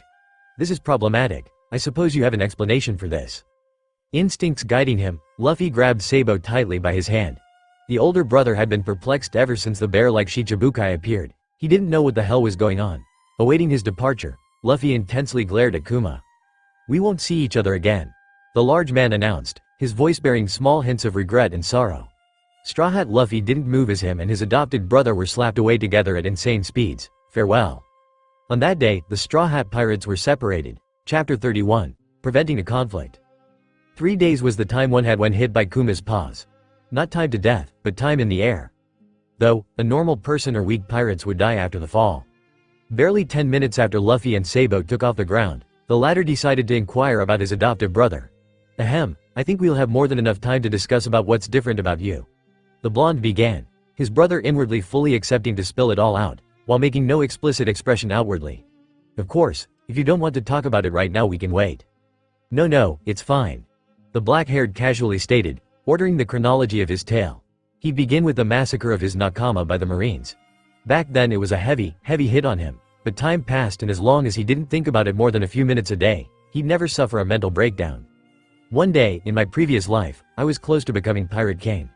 My nakama and I were so happy, almost achieving our dreams. Then, in front of Raftel we were ambushed by Sakazuki and pretty much the entire Marine forces. So many men, so many ships, I think it was 1,000 ships. The 17-year-old continued, staring into his brother's eyes with an expression of reliving unhappy memories. We were all strong, but you can imagine they've had a massive numbers advantage. I'll spare you the details, but in the end of the battle only Gramps, my friend Kobe, and I stayed alive. He ate the time fruit, asterisk. Different from canon Toki no Mi, asterisk, which is why I was able to go back in time. Ever since I've devoted myself to prevent anything bad to happen to my most loved. Whoa Luffy, you must have gone through a lot of pain. The Yonko commander spoke, his gaze facing a little downwards. I guess you hid your new personality during our childhood, so Ace and I'd still become your brothers, right? Right. The Straw Hat spoke, getting a little philosophical. About my personality, it had to happen. Whenever something traumatic happens, as soon as a victim recovers from shock, it has to mature. The victim matures to become aware of why that fateful event happened and how to prevent it from happening again. If such a victim, me in this case, didn't mature, I wouldn't have learned anything from it. We all have to adapt, no exceptions. All of us. Even if causality like time is out of the way, there's no guarantee it won't happen again. Very few things have a chance of absolutely not happening. Deeper than Fishman Island. The 450 million berry man remarked in a bittersweet tone, before changing his tone completely. Don't worry Lou. I hope you won't feel uneasy. Right now you have me and I'll never make you feel bad. I love and accept you no matter your past, and I hope you know this. I know. The future Pirate King replied. I wouldn't want anyone else as you two as my brothers. With that, they continued their flight to Amazon Lily in the next few days. 3 days later. The brothers were asleep when they finally crashed into the ground. 4 craters resembling a bear paw formed upon impact. Ooh! The 360 million berry man shouted, having awoken from a sweet dream. He dreamed of spending time with Ace after freeing him, and was now a little pissed about his dream being over. Good morning Sabo. Good morning Lou, the white-beard pirate said, rubbing his back. It barely hurt, but his black coat was full of dust. Any idea where we are? I know this place from last time. The rubber man stated, fully getting back on his feet, checking for the Vivre card in his pocket. Amazon Lily, calm belt. You might know this already, but we won't be greeted like guests when we meet the inhabitants. At least we can defend ourselves. Sabo told, smirking yet annoyed, knowing they'll be chased all around the island. How about we eat something first? I'm hungry. You think you're the only one who's hungry? Let me catch some breakfast, the 17-year-old called, eager and fired up. Here he had the chance to bond with his brother again, reviving the old times. Until Hancock comes, we'll enjoy it here. Right around the corner there was a large wild boar. It was natural the animal would fall prey to the black-haired's hunting. Let me take care of the fire. The blonde spoke, sharing the same thoughts with his younger adoptive sibling. He chopped a tree in half with his hockey-clad hand, then swiping over the chopped half with such speed it immediately set ablaze. Nice one, the Straw Hat complimented, roasting the tusked pig over the fire. Itadakimasu, the future Pirate King exclaimed, chomping into the saturated meat. He rapidly ate the animal of the Suidi family, leaving nothing but bones behind. The Yonko commander acted the same. Outsiders would say their way of eating was disgusting, the two themselves would admit it was anything but elegant, but it was their own way of eating and they felt comfortable eating like that around each other. Suddenly, they felt the presence of 3 women approaching. The 360 million berry man already knew who they were, future friends of his. Sabo, you feel them too, right? The rubber man questioned, wanting to know what his brother thought about them. Yeah, they're not even 200 meters away now. The white-beard pirate clarified. No danger to us, though. Should we just hand ourselves over until Boa Hancock arrives, or should we hide and avoid contact until Hancock arrives? I mean, we need her to infiltrate and pelt down because that's where Ace is. I don't want him to step even one toe on Marineford. Luffy asked, confusing his brother. Why do you suggest we should hand ourselves over? The 450 million berry man wanted to know, raising his eyebrows. I doubt they'd take us prisoner. Even if Boa Hancock isn't here. We'll get to know them if they take us prisoner. Many of them haven't seen a single man in their life, so they'd like to exchange words with us out of curiosity. Even if they try to shoot us with their bows, we can easily escape them. The black-haired explained, making Sabo frown after changing his mind. Okay, maybe it is worth a try. Suddenly, an interesting thought shot up in his brain. I have an idea. Let's play asleep and avoid an awkward capture, the 17-year-old suggested, kneeling down to lay on his back. It would be better that way. Sabo agreed, smirking as he let himself fall on his front. Oh wait, I actually feel like sleeping. Eating this much meat made me sleepy. With that, the Straw Hat began his little act while his older brother did nothing fake. By then the Kuja warrior girls were about 150 meters away. 110 seconds later, Marguerite, Sweet Pea and Aphalandra saw men for the first time in their lives. The situation was very strange to them. Marguerite, those two are clearly men. What should we do with them? The tall but timid Aphalandra asked, crouching over the brothers. I don't know about this. Let's take them to the village and ask Kikyo. Marguerite suggested indecisively, blushing. She too wasn't the most confident and courageous woman of Amazon Lily but more of a leader type than her tall friend. Sweat Pea was even less of a leader type and too gentle to be aggressive. Hey, wait a second, men are under any circumstances forbidden to enter the city. They'll punish us for sure if we take them with us.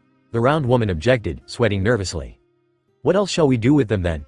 We can't just leave them here, can we? The blonde girl argued, turning her palms upside down. The rotund woman sighed, giving in. She didn't have any better idea either. Ah well, you're right, she uttered, picking up the two boys, carrying them on her arms. Let's hope we don't get punished. With that the trio turned around, making their way for the Kuja city. Awaiting the three, the strict Kikyo repeatedly tapped her feet on the ground. She already had an unpleased expression. Her discovery of male guests soured her mood even more. You three, do you have any idea what crime you are committing the men with your arrows right now? Marguerite couldn't understand the stern Amazon's thinking. We know, but we can't just leave them in the forest, can we? She energically defended her and her friends, standing firm. Gritting her teeth, the black-haired woman with her high ponytail prepared to scream at her fellow Kuja, though stopped at the last second. Fine, she hissed, seething. If the three young women facing her had insect eyes they could see tiny swaths of steam coming from her head. Let them enter, but once they wake up a firing squad will aim at their chests. We should execute them awake and teach their hearts the terror of Amazon Lily. I'll go prepare the cage. Lightly stomping on the ground Kikyo left the scene. The kind trio of Kuja let out a sigh each. I wonder how she keeps up with all this anger. Sweet Pea complained in a quiet tone, glaring at her back. Putting her hand on the large woman's shoulder, the blonde girl did an act of soothing. We haven't done anything wrong, just let her be. She can't do anything about us anyway. With the confrontation ending, the girls approached the cage in which Luffy and Sabo were about to be thrown. 4 hours later, Sabo's sleep neared its end. The blonde stretched out his arms, yawning 3 seconds and opening his eyes 7 seconds later. His black-haired brother now had the opportunity to end his act. Yo, Sabo. As you get up you'll see in which situation we are. The 17-year-old spoke, intending to stretch his arm to get their hats back. Like previously, the Kuja warriors were interested in outsider hats. His arm stretched. A woman exclaimed, causing a minor uproar between the women. Due to their lack of knowledge about men they took everything for granted. I'm writing it down, a slightly smaller woman beside her announced, proudly writing that down in her notebook like an archaeologist discovering ancient sites. Such weird creatures, those men. Kikyo then stomped on the ground, forcing attention to herself. My, that was a gamble. I would have been in trouble if Hebehime returned before you woke up. She said, a cocky grin on her face. We will continue with the execution. You two men, die with or without dirty thoughts in your heads. I don't know which one is more befitting. Any last words? She sounded arrogant, disgustingly pleased as the law of her land was upheld. Her arrogant smirk became sleeker but more emphasized. Like an unspoken order one Kuja after another started raising their bow and arrow, pointed at vital spots on the chests of the Straw Hat and Whitebeard pirate. Last words? The future pirate king chuckled, smiling somewhat sheepishly yet like a badass. To you, maybe. Instantaneously he turned his head to his brother, where their eyes met. The elder knew exactly what to do. Boldly grinning they jumped high up in the air, breaking the top of the cage with hockey-clad heads. The 450 million Berryman's jump measured 4.5 meters. The 360 million Berryman's jump measured 6. After not rising up any higher the pirate brothers switched to Geppo, running away from the baffled Amazon women. Stupefied, Kikyo was standing motionless. They escaped? If Hebehime-sama got word of that I'll be done for. But I can't stop them. Nonetheless, the Amazon kept herself from hopelessly ordering the Kuja to chase after the escapees. Listen up, I've changed my mind. Let these men escape. They won't be foolish enough to return. I know that. Then she stopped, staring everyone around her in the eyes, demanding their obedience. However, we will not talk about that, ever. This entire incident never happened. You never met those men. The stern woman's tone was very close to bellowing. To stay out of trouble with both Kikyo and Boa Hancock. Each woman in her vicinity nodded in understanding, mouths shut. The city of women was located inside a volcano. Despite running for only a couple of seconds, Luffy and Sabo reached the edge of the volcano, extremely close to leaving the Amazon fortress. Sabo, can you give me your hand please? I want to do something funny. The black-haired quickly asked, with the blonde immediately giving his hand. Sure. Like a vacuum, the 17-year-old sucked in a great deal of air. Gomu Gomu no Fuzan. Ceasing to continue using Geppo, the Straw Hat let himself fall, slowly. It was like a parachute ride and the view was breathtaking. I like how we never were truly in danger and yet are able to relax without fear. The Yonko commander laughed, smiling widely. That's not what I'm thinking of right now. The future pirate king said in a thoughtful tone. slightly narrowing his eyes. Many hours may pass until Boa Hancock arrives. What should we do until then? How about we play some children's games, like catch, the Whitebeard pirate suggested, smirking like a kid despite seriously meaning that. We have the jungle for ourselves and nothing better to do. Agreed, sounds fun, and good thing you said catch instead of hide and seek. It would be boring with hockey. The rubber man brought up, making his brother laugh. Ahahaha, that would be stupid. The 20-year-old laughed out, suddenly jumping down as he noticed that his feet were less than 8 meters off the ground. After landing without the slightest injury, Sabo ran off like a cheetah. You'll catch me first, Lou, he cheekily called out, challenging his brother. I'll get you soon enough, Luffy called back, letting himself fall on his feet. The next few hours the two brothers would play around in the forest as if nothing else concerned them. 90 minutes later, Luffy stopped running after Sabo. Hey Sabo, we both know Boa Hancock's here, but now she's right where I wanted her to be, I can feel it, he told, spiking Sabo's interest. Where you wanted her to be? What do you mean? The blonde asked, stopping his feet. Last time I accidentally met her in the bathhouse. I want to meet her just like last time, the black-haired explained, making his brother raise his right brow. Last time, did you react to her body the way I think you did? The Yonko commander inquired, assuming the 17-year-old was very innocent and oblivious regarding sexuality. Yes, I did. I still won't get turned to stone this time, and I hope you won't either. Then, without any warning, the future Pirate King kneeled, grabbing the Whitebeard pirate by his hand. A split second later he released the pressure built up in his legs and took off, jumping over the volcano into the city of Kuja, targeting Hancock's palace.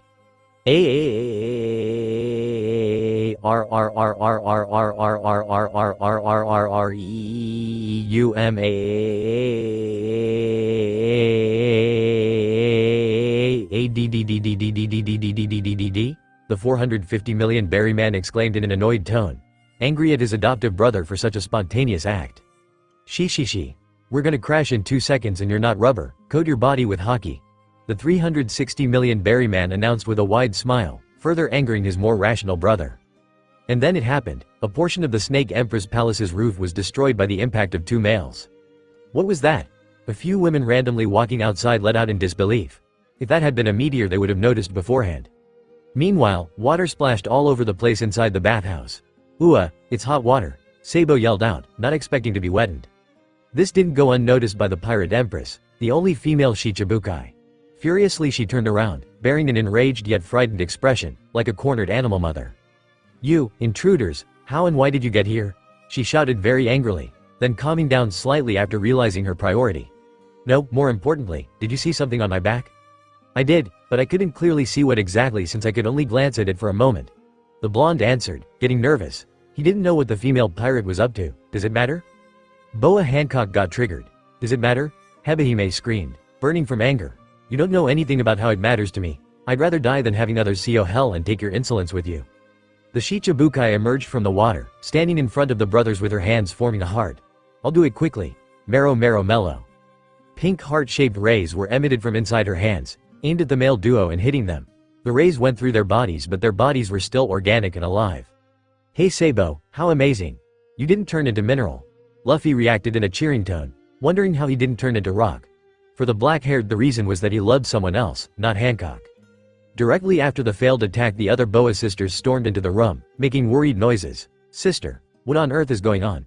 Sandersonia called, suddenly stopping in her tracks.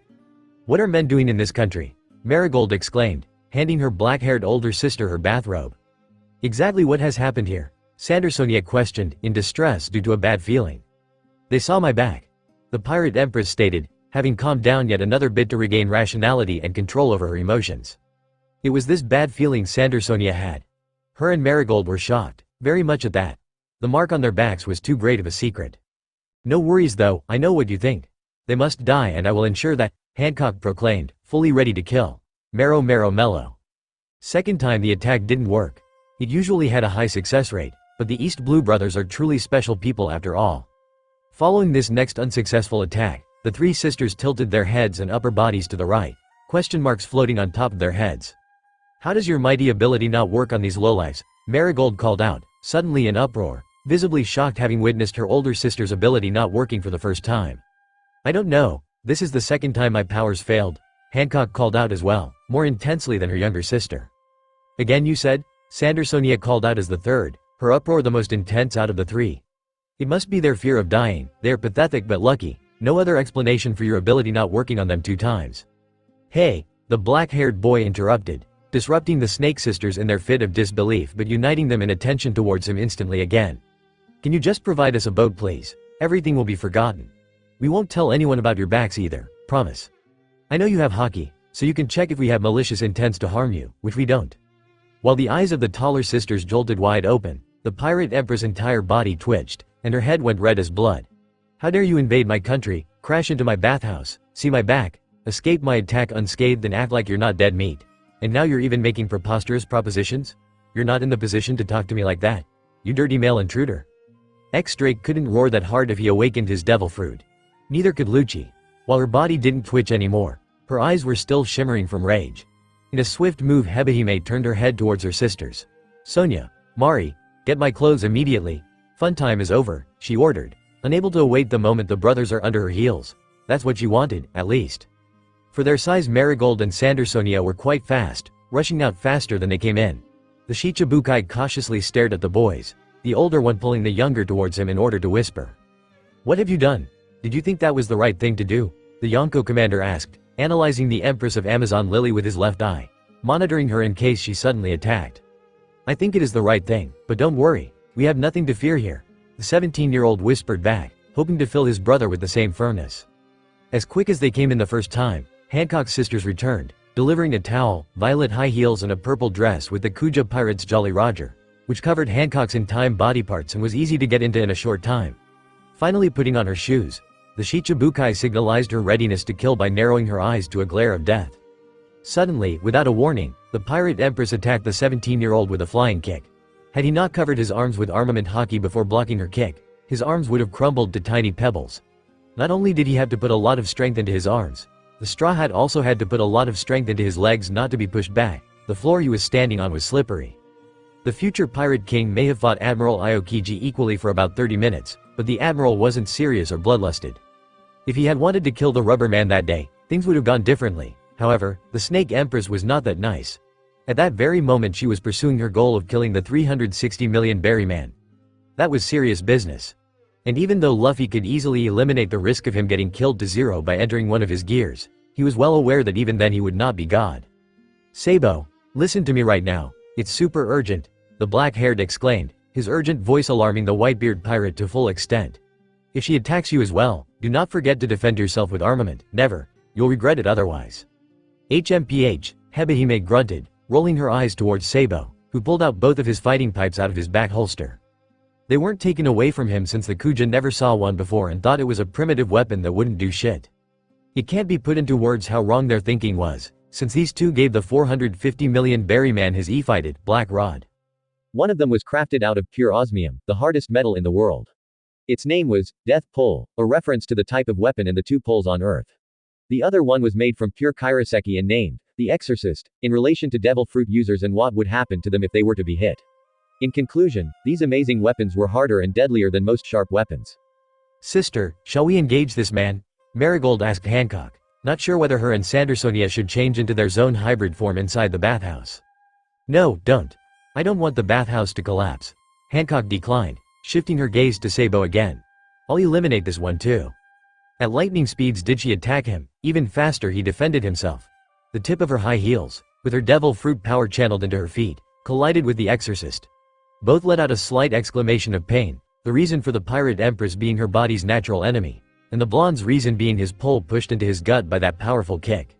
As soon as their brief clash concluded, both belligerents covered their main weapons, high heels and death pole in armament, so the results of the new clash would differ from the old one. It wasn't too much of a different clash though. The Shichibukai lost again, as the heels of her right shoe, which she kicked with, was crushed by the sheer hardness of death pole and the Yonko commander's incredible haki combined. Consequently, Hebehime had to step back, however things went a little embarrassing for her, due to the recently broken right heels. Weight distribution between her 2 feet was different, which led to her left shoe's heels breaking as well. Due to not having solid and stable footwear anymore, the Empress lost her stance and fell on her behind, right back into the bath again. The bath wasn't deep, but all of her body besides her knees and upwards of her lower shoulders became dripping wet. Her sisters were left speechless, mouths gaping open in disbelief. The 2 brothers too were left speechless, in a much different way however. Both had to cover their mouths and not drop their guard in an attempt to, and even though neither of them laughed out loud, Hancock got their message and burst into a rage she'd never experienced before. This shit, this disgrace. Hancock paused for a second. Her face was as red as the red line. None of this would have happened if you never came here. I'll make you pay the highest price. The instant her intense fit of fury ended, the pirate empress charged at the sworn brothers with everything she had. Noticing that negotiations wouldn't be possible, Luffy made a decision that would get him out of this situations. Wasting no time, he got into gear second. Gomu Gomu no Jet twin pistol. Luckily for the Shichibukai, the air was the target, not her. On the flip side though, the explosive power of the Straw Hat's punches completely destroyed the bathhouse, ripped all clothes off Hebehime, and ripped the capes covering the backs of Sandersonia and Marigold off. Sabo only managed to keep his attire on him because of his position directly behind his brother. And the show continued, as the future pirate kings also proved to be too much for the elevation the bathhouse was located on. Each party slid with the debris down to the ground level of the rest of Amazon Lily's Kuja City. Hebihime Sama's bathhouse. A bunch of Kujas screamed in panic, running towards the scene. Very briefly after, nearly every Kuja would be present at the scene. Things like this obviously cause a commotion, and Hancock was at the center of it. A screen of dust gave her about 10 more seconds to hide her shameful mark. She had the choice to sit forwards or backward as she was on the ground, not knowing whether to hide her tears or her branding. It's all over now. I'll not only lose my status but also my honor and dignity. Her sister were pretty much the same. Don't you worry, Sonia. I'll stand behind you so your mark won't be seen, Marigold announced, trying very hard to comfort her sister in this fateful moment. After all, Sandersonia was the worst affected. But Sonia had already broken out in tears. Mari, I've always loved you for your considerateness and your readiness to help. But what is the point of doing it now? The green-haired sister sobbed in great pain, her hands covering most of her face. Even if they won't see my mark, they'll see yours. We'll all go down together anyway, won't we? No, you won't. The 360 million berry man suddenly spoke, invoking no feelings but confusion in his brother and the sisters on the brink of social ruin. At that point neither could understand his decision-making. Sabo, cover her back with your body right now. I'll do the same with the others, the rubber man ordered, causing 3 black question marks to hover on top of the blonde's head. With the sisters, there were 6 each. All right, the white-beard pirate said with a smile, shaking his head. I don't know what your goal is, but I don't think you said that for no reason. As his brother wanted, the Yonko commander shielded Boa Hancock's Tenryubito mark from onlookers' eyes by leaning on her back, shortly before the screen of dust faded. Luffy had done the same thing to Marigold, who was covering Sandersonia on her own.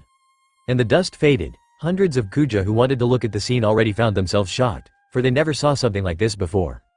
Kya, Hebehime-sama is naked. Everyone turn around before you get turned into stone, a random Kuja screamed, being the very first to see and turn away. Those two, how and why are they still here? Are they mental? Kikyo let out in disbelief, gawking at the special pair of men.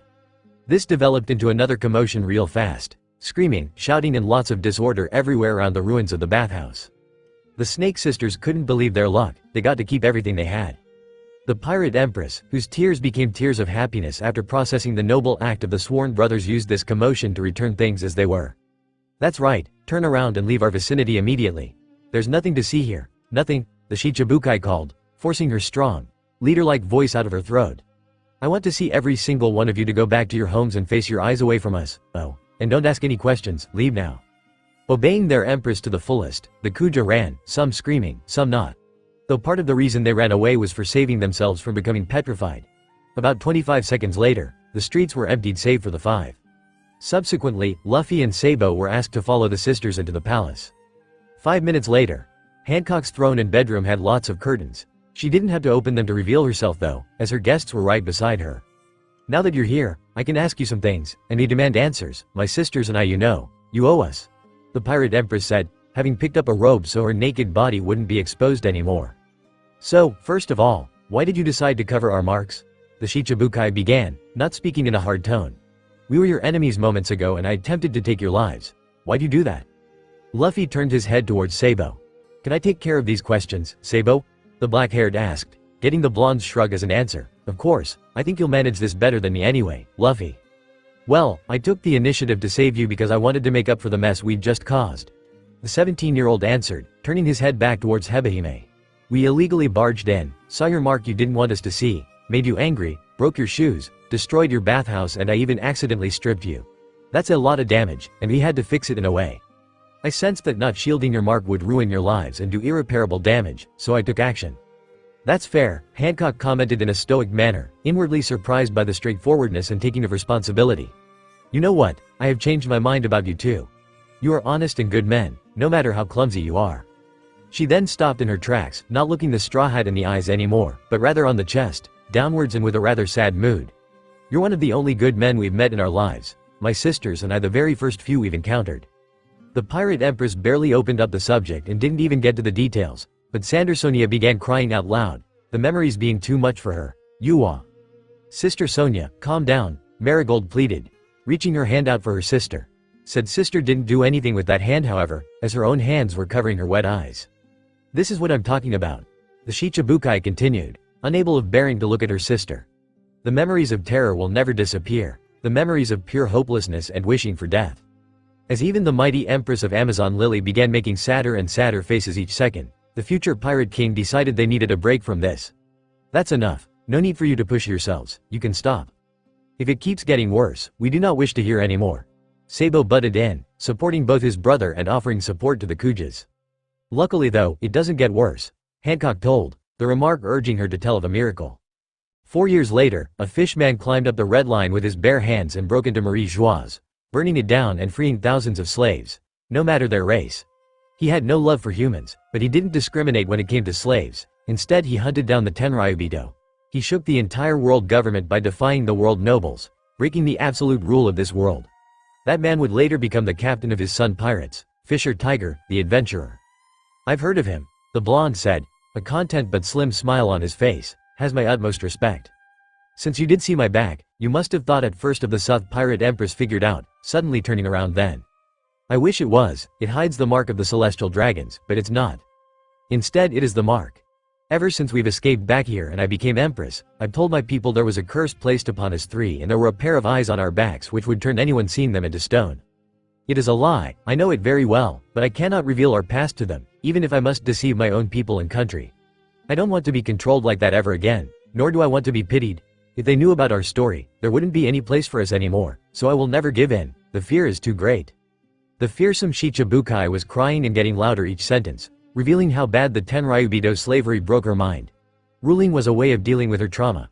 Sonia and Marigold knew it the best, getting really sad for their sister who did her best to protect the little honor they had. Sister, they quietly sobbed, teardrops on the edges of their eyes. I don't understand you. Sabo suddenly spoke up, lowering his brows. Just why do you think there would be no place for you anymore, if your people knew? Do they not like you or what? What if they care about you? Have you ever asked them? Because if they do, they won't do anything because the past is the past and it doesn't change your worth. And what is with not wanting to be pitied? Just because they might pity you, doesn't mean they'd look down on you or something like that. They would. Hebehime rebutted, still sad as rain. My people may be isolated but they still know the mark of the Tenryubido, and more than that I lied to them and betrayed their trust. Also, I refuse to be pitied because I don't want to be put into a weak and bad light. That's being looked down on. Shaking his head at her words, the blonde wanted to lecture her again. To be pitied doesn't mean to be put into a weak or bad light. You get pitied because you had injustice happen to you. The first point of pitying is to acknowledge the victim is innocent and didn't deserve the happenings. The second point of pitying is to condemn the perpetrator. None of both includes looking down on the victim. I pity you because I feel bad for all the horrible things that happened to you and your sisters, but I don't look down on you. Why should I? You didn't deserve what they did to you. Instead of looking down on you, I spend my energy condemning the celestial dragons. I condemn the celestial dragons to pain, death and hell. Hearing this put a smile on the faces of the Boa sisters. Their beliefs were proven wrong by this male intruder, but the fact that he respected their dignity truly made them relieved. And I'll tell you again, if your people care about you, they'll let you be. What is a foreign social construct compared to the unity of a tribal family? There, the Whitebeard pirate convinced the Snake sisters to change their ways. Boa Hancock's frozen heart began melting a little. You know, she began, shyly looking away to hide her red face. I haven't been nice enough for my people to be sure they care about me to the point where my past doesn't affect their opinion on me. That's the first thing I'm gonna change. Slowly but steadily, a shy but genuine smile formed on the Pirate Empress' face before she turned her head toward the Yonko commander. Say, how much do you hate the Tenryubido? The Shichibukai asked, asking the final question before making up her mind about him. Shrugging, the 450 million berry man held up his palms. I've never liked them and every time I've heard about them my opinion went down. You've just given me another reason to hate, no, despise them. Sabo told, condemning Hebehime to love sickness. I definitely like you, she announced, diving into daydreams about him inside her head.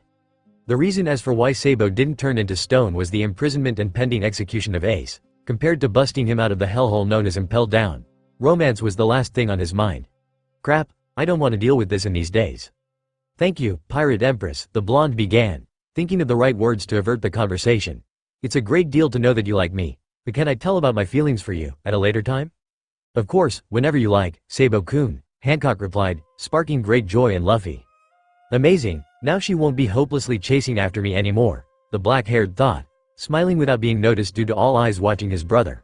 But now that they were here, he had to make all eyes watch and all ears listen to him to get to the point. Hancock, can I call you that by the way? The 17-year-old began, her nodding to show her approval. Sabo-kun and I are asking you for a favor, we don't want a boat anymore. Technically we do, but it's more complex. May we request you to smuggle us on a marine warship that takes us to Impelled Down through the Tarai current. We want to rescue our third brother who is being held there and scheduled to be executed at Marineford. Interesting, the Pirate Empress uttered, getting rational again when talking to the Straw Hat. She didn't do so because she hated him, far from that. The Shichibukai wouldn't disrespect him and actually liked him, both for helping her hide her shame and for being her new crush's relative.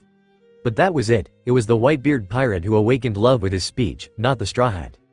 The future Pirate King was nothing more than a new good friend and a male on good terms, although even on better terms than Rayleigh. Hebihime would do 99.9% of anything the 360 million berry man asked, but their relationship wouldn't get any more complex. The world government constantly demands me to go and help them out with their war as a Shichibukai, threatening to revoke my status. How annoying, did they think that alone would make me listen to them? Although I really don't want to participate, I can include your idea into a ride to Marineford. Your brother is important after all, am I wrong? Unsurprisingly, this made Sabo's day a lot better. Luffy, your diplomacy is simply amazing. The Yonko commander beamed, bearing the most joyful expression on his face in months. Now getting Ace out of there will be so much easier, you're simply so amazing. Suddenly though, Hancock began feeling a little bit jealous towards the rubber man, getting so much affection from the 450 million berry man. His face was sweet at that moment, though through her love vision it was unbearably sweet. Don't forget I am willing to this for you, she exclaimed comically, her cheeks going magenta. Ah, Sabo let out, his expression no more embarrassed for feeling ungrateful, not out of amorous feelings though, he bowed, glancing at the floor. How disappointing of me. How can I not thank you for your help when you'll be the most important part of our rescuing operation?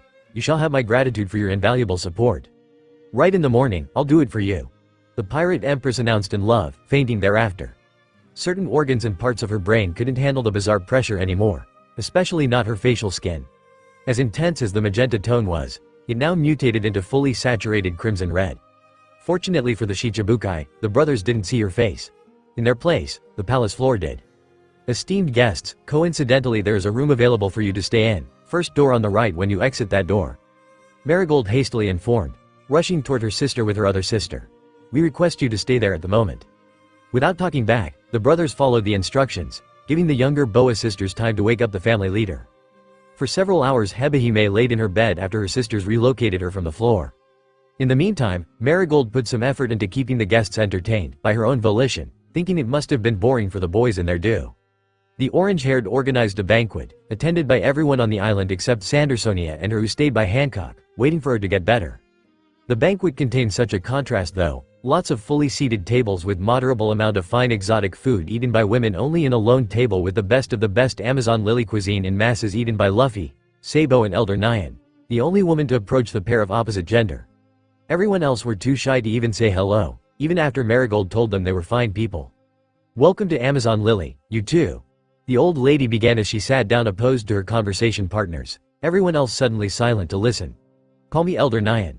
I used to be Empress here 3 generations ago. I know who you are because I read Nayu's papers. So, what are pirates of your class doing here? That's confidential, Hancock and her sisters don't want the details revealed. Luffy answered, giving Granny Nyan a big hint of what happened, which she understood. All Kuja ladies began chattering among themselves as he finished that sentence, theorizing what could have transpired outside of what some have seen. And they murmured all the same, switching looks at the brothers and among themselves every 0.5 seconds. Then, even before every second Kuja had the opportunity to talk about their very own theory, the black-haired boy ate an entire plate of sea king meat, refreshing memories of him stretching his body like rubber. Because no normal person can make their stomach and cheeks inflate like that. So it's real, he really does stretch. A couple of overly excited women exclaimed in disbelief, not having seen the cage break but only hearing of it. 4 seconds later, Most tables were empty as most women gathered around him and his blonde brother. "Oi, I don't have the capability of stretching. Stop right now, it hurts for fuck's sake." The 20-year-old loudly complained. His skin reddish after nearly every square inch of his skin had been pulled like a rope. Consequently, the disappointed Kuja left him alone and formed a bigger swarm around the 17-year-old. "Granny Nyan, I think it's too difficult for me to talk to you right now," the Straw Hat observed, pointing out the obvious. "I suppose so," Nyan commented, her eyes suddenly widening as the future Pirate King was nowhere to be seen. Within a heartbeat, the 360 million berry man hightailed out of there with an enormous chunk of meat due to his eating capabilities being restricted by many ladies. Strangely, it took the ladies nearly 10 seconds to realize this, as they were pulling batches of their skin among themselves. Conveniently for him, the Whitebeard pirate was able to finish his current plate without any annoyance before finding his brother. The Kuja around him flooded out of the banquet hall as one swarm. 1 hour later, no one, absolutely no one kept looking for Rubberman anymore. The Kuja went home as Luffy's hiding place couldn't be uncovered. So did the one not pestering him, along with the Yonko commander. "Why am I not surprised you used my house as your hideout?" the former empress commented, having guessed where he went ever since that instance. "I think that doesn't need explaining," the black-haired said, smiling sheepishly. Granny Nyan clearly understood. He would have been seen running back into Hebeheim's palace. "You're a sharp one," Nyan spoke, smirking as she got on her chair to renew the conversation. "Let's get to the point, Nyo. Alright? I've been waiting for an hour to ask you some questions. Once again, what is your business here?" Confidential. The 17-year-old cheekily yet genuinely insisted, keeping secrets as he was expected to. But Elder Nyan wasn't provoked. On the contrary. "Oh ha ha ha ha ha ha ha ha, is that so? That girl must have told you to keep your trap shut." The old woman laughed, now fully knowing about a certain factor of what transpired. "Well, maybe she didn't and you decided not to talk instead out of respect. Do not worry though, young man. I have a long history with the sisters. I have helped them get back here myself." She then turned quiet for a few seconds, thinking with her chin on her fingers, before smiling again. "You two are alive and well before me right now because you two managed to melt her frozen heart and take away some weight off her chest. I'm impressed, and grateful. God, it's been awful seeing these brats in that state all these years, especially the stuck-up girl. Thank you." "No problem," the Straw Hat replied, smiling along with his brother. "She's our friend now." "Alright, but what are you going to do next?" the old lady inquired, changing the topic. "I doubt you'll stay here for a long time."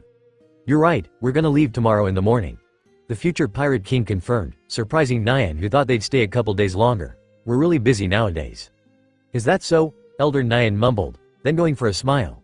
"In that case, sneak back quietly to your bedrooms, you'll need rest. I have this feeling you'll face a task more difficult than I can think of." "Well, if you say so," the 360 million berry man muttered, mimicking the old woman. "Goodbye then, see you sometime again. Let's go, Sabo, you heard her." With that, the brothers snuck back into their bedrooms in Hebeheim's palace, going to sleep with confidence and optimistic dreams. Next morning, shortly before 9 a.m., Luffy, Sabo and the Boa sisters were standing next to the palace door on the inside. "The marine ship is outside, waiting in front of the island. I'll explain, you know how things will proceed," Hancock announced, having already planned her plan after waking up more than 2 hours ago. "Smuggling you on the ship won't be easy, so only one of you can come. Before you protest, I intend on wearing a long and wide coat surrounding my entire body sufficiently, but only one of you can fit inside. If both of you come beneath my coat, my body shape will look suspicious, so there's that." "I agree with you there, I have thought of this issue as well," the black-haired began, stepping a few steps away from everyone else. "However, we'll be going there together and we're just about to leave, so I'm going to fix this issue my way in right now." Standing away from the others at a distance of at least 3 meters, the 17-year-old activated Gear Second, letting the smoke rise up in a very tall pillar encompassing him at every angle. The pillar dissipated 5 seconds later though, and Chibi Luffy introduced himself. "Look what I've done, now I can fit within that coat," the Chibi proclaimed in a childish voice, dead set on going along the way he wanted. Awkwardness was in the air, and the 4 witnessing preferred to sweat drop instead.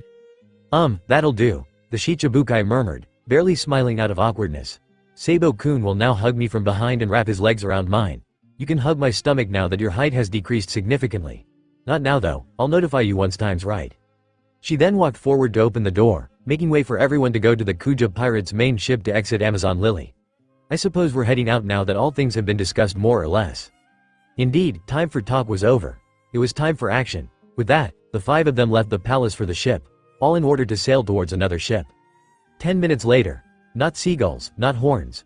The brothers were getting a farewell from many Kuja, having their names called out in excited yet regretful voices. "I haven't even touched you yet." Hebehime, leading the way, was about to get on her pirate vessel.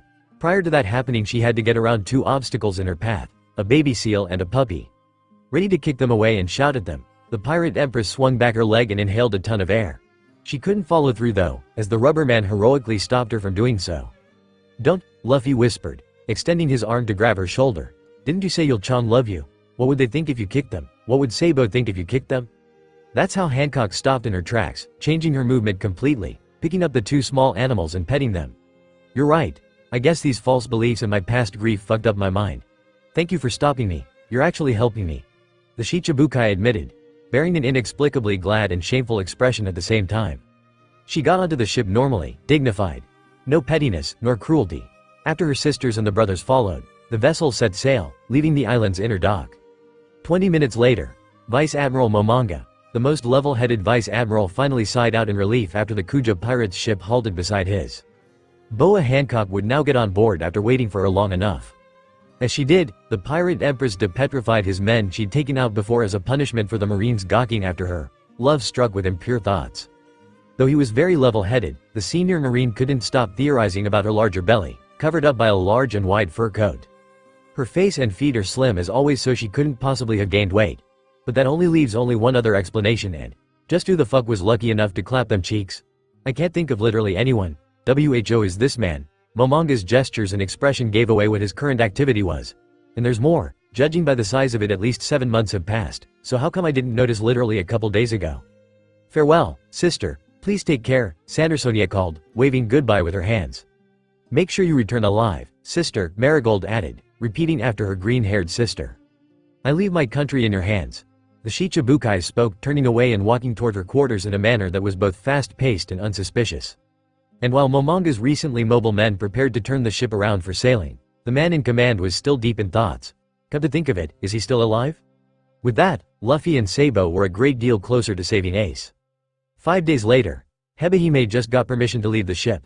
The warship's stairs were lowered for her, and despite the odd movements caused by the two stowaways under her coat, nobody was suspicious. Momonga, who walked in front of her, had already stopped thinking about the belly. Instead, he was thinking about the protocols for the following proceedings. You're conditioned to see the central character of this incident, Portgas d'Ace, is a truly special one, the Vice Admiral told, adjusting his stepping speed to that of Hancock. Don't forget, all pirates, including Shichibukai, are forbidden from entering this place. You'll only be permitted entry if you submit to wearing a pair of kairoseki handcuffs, and you'll also have to undergo a full body search at the entrance. You know, just to make sure you don't pull off any strange flukes. The black-haired naturally knew he had to be wary, so he carefully listened to every sound around him. I've heard what he said, please carry on. We'll find a way to deal with it, he assured her in advance, making her glad she didn't have to be nervous. So be it. The pirate empress agreed, putting up a stoic and confident face to the marine, who then turned his head back to the front until love-struck impelled-down guards opened the gates for them. The air is thick and heavy, feels like hell, he remarked, though the Shichibukai ignored him. She even ignored the tall, fat devil-like man who came to receive the guests. Welcome to my impelled down. The man imposingly greeted them, then suddenly changing his attitude into a more humble one. My mistake, I was too ambitious, saying, I'm still the vice chief, Hanayabao. Nice to meet you. I'm Momonga. The other man reciprocated, shaking his hand and looking him in the eyes, something Hebehime didn't. I've heard it's my Empress, Hancock Dono. My, Hancock Dono? I'm sorry, I'm being too ambitious again. Hanayabao apologized and corrected himself, though Hancock wasn't mad at him anyway as she continued to ignore him. Vice Jailhead Domino newly arrived. You don't look like you have much time, so come this way. She instructed the pirate empress, saluting with one hand and showing the direction with the other. We'll have to conduct a body check. Go through with it, we'll find a way. The 17-year-old reassured her, Hancock calmly following along with his plan, quietly as Domino kept telling her things she didn't care a single bit about. Here we are, the female jailer concluded, stopping next to a door, two surveillance den mushis filming them. Visitors are checked in this private room. I have to ask you to remove that mantle, it's easy to hide things beneath it. First, please put on these kairoseki handcuffs, Domino instructed, then suddenly getting aroused. Please be gentle. The Shichibukai let out in an extremely cute and affectionate manner, activating her ability and petrifying Domino and both den mushis. The brothers now jumped out of their cover, with the younger reverting back to his true size. Many thanks to you, Hancock. Look after yourself now, the Straw Hat called, grasping her hand and firmly shaking it in a friendly way. We'll never forget your help, you're amazing, Hancock. the blonde also had his say. Ichi finally called me by my name. Hebehime swooned inwardly, gently placing her hands on her cheeks. Take care, promise me you won't get caught. I can't help you any further. We promise, don't worry. And we'll return the favor one day, the Yonko commander promised, responding to the pirate empress pleas. Though now we're off, see you soon. With that, the prison invading duo used Soru to get on their way, beginning their journey. Gia! Buggy screamed for his life, running away in terror. A couple of blue Joris, blue gorilla-like jailers were chasing him. The clown was found out escaping because he escaped alone. Suddenly the blue-haired felt something was odd. He didn't hear the footsteps of the blue Joris anymore. Huh, did I outspeed them? The red-nosed wondered out loudly, then snickering in joy about his imaginary power-up. I guess I'm getting out after all. Another oddity reached him, this time directly. He felt himself speed up greatly. The velocity was so overwhelming, his voice got stuck in his throat and his eyes went blurry, taking 10 seconds until adjusting themselves to the new velocity he never traveled in before. Is this what I'm capable of? Well, of course, I'm the great Buggy-sama. I even underestimated my own potentia, Buggy thought boastingly, before turning his head to the right and witnessing the truth. He was being held by his arms and carried by Monkey D. Luffy. Ack! The clown let out in shock, making a comical face. Straw Hat, why are you here and what are you doing? I'm here to save my brother Ace. The future Pirate King informed the former Pirate King's cabin boy. With my other brother, we're gonna go deep downwards. Turning his head 180 degrees to his left, the blue-haired witnessed yet another shocking revelation. BB Black Rod Sabo. How can a big shot like you be the brother of such an annoying bastard like Straw Hat? Don't talk to my little bro like that, the Whitebeard pirate snapped at him in annoyance, making the red-nosed gulp in fear. Only Ace and me can say this to him. Ah yes Ace, my old drinking buddy. I was sure bummed when I heard he was captured, let alone put in level 6. How will you get there anyway? There are so many scary people and monsters on the levels below. You really don't want to go there? Buggy questioned in utter disbelief, not comprehending what people he got himself involved with. He had experienced torture on the lower levels himself, so he knew how terrifying the lower levels were. Straw Hat was nuts, and so was his apparent brother. The 360 million B smirk, lowering his eyebrows as he prepared for something gutsy. She, how will we get there?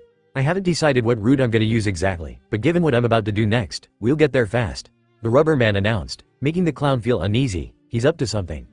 Sabo, prepare for a long and fast jump in 3 seconds. Luffy informed the 450 million berry man, him nodding in preparation. 3 seconds passed and the trio shot off the ground like a missile, quickly approaching an exit. Beyond the exit was Crimson Hell, level 1's torture area. A red forest made up of blade trees and sharp grass painted in said color by the blood of prisoners getting cut from running away from jailers and poisonous spiders. 24 hours every day, screams of pain were a natural part of the frightening forest. I'm safe, my power doesn't allow me to get cut, the blue-haired thought, finally thinking a little more optimistically. Though, because the brothers were flying through the air so fast, the red-nosed quickly realized the true intention of the jump, even quicker than 1 second after thinking out his final word.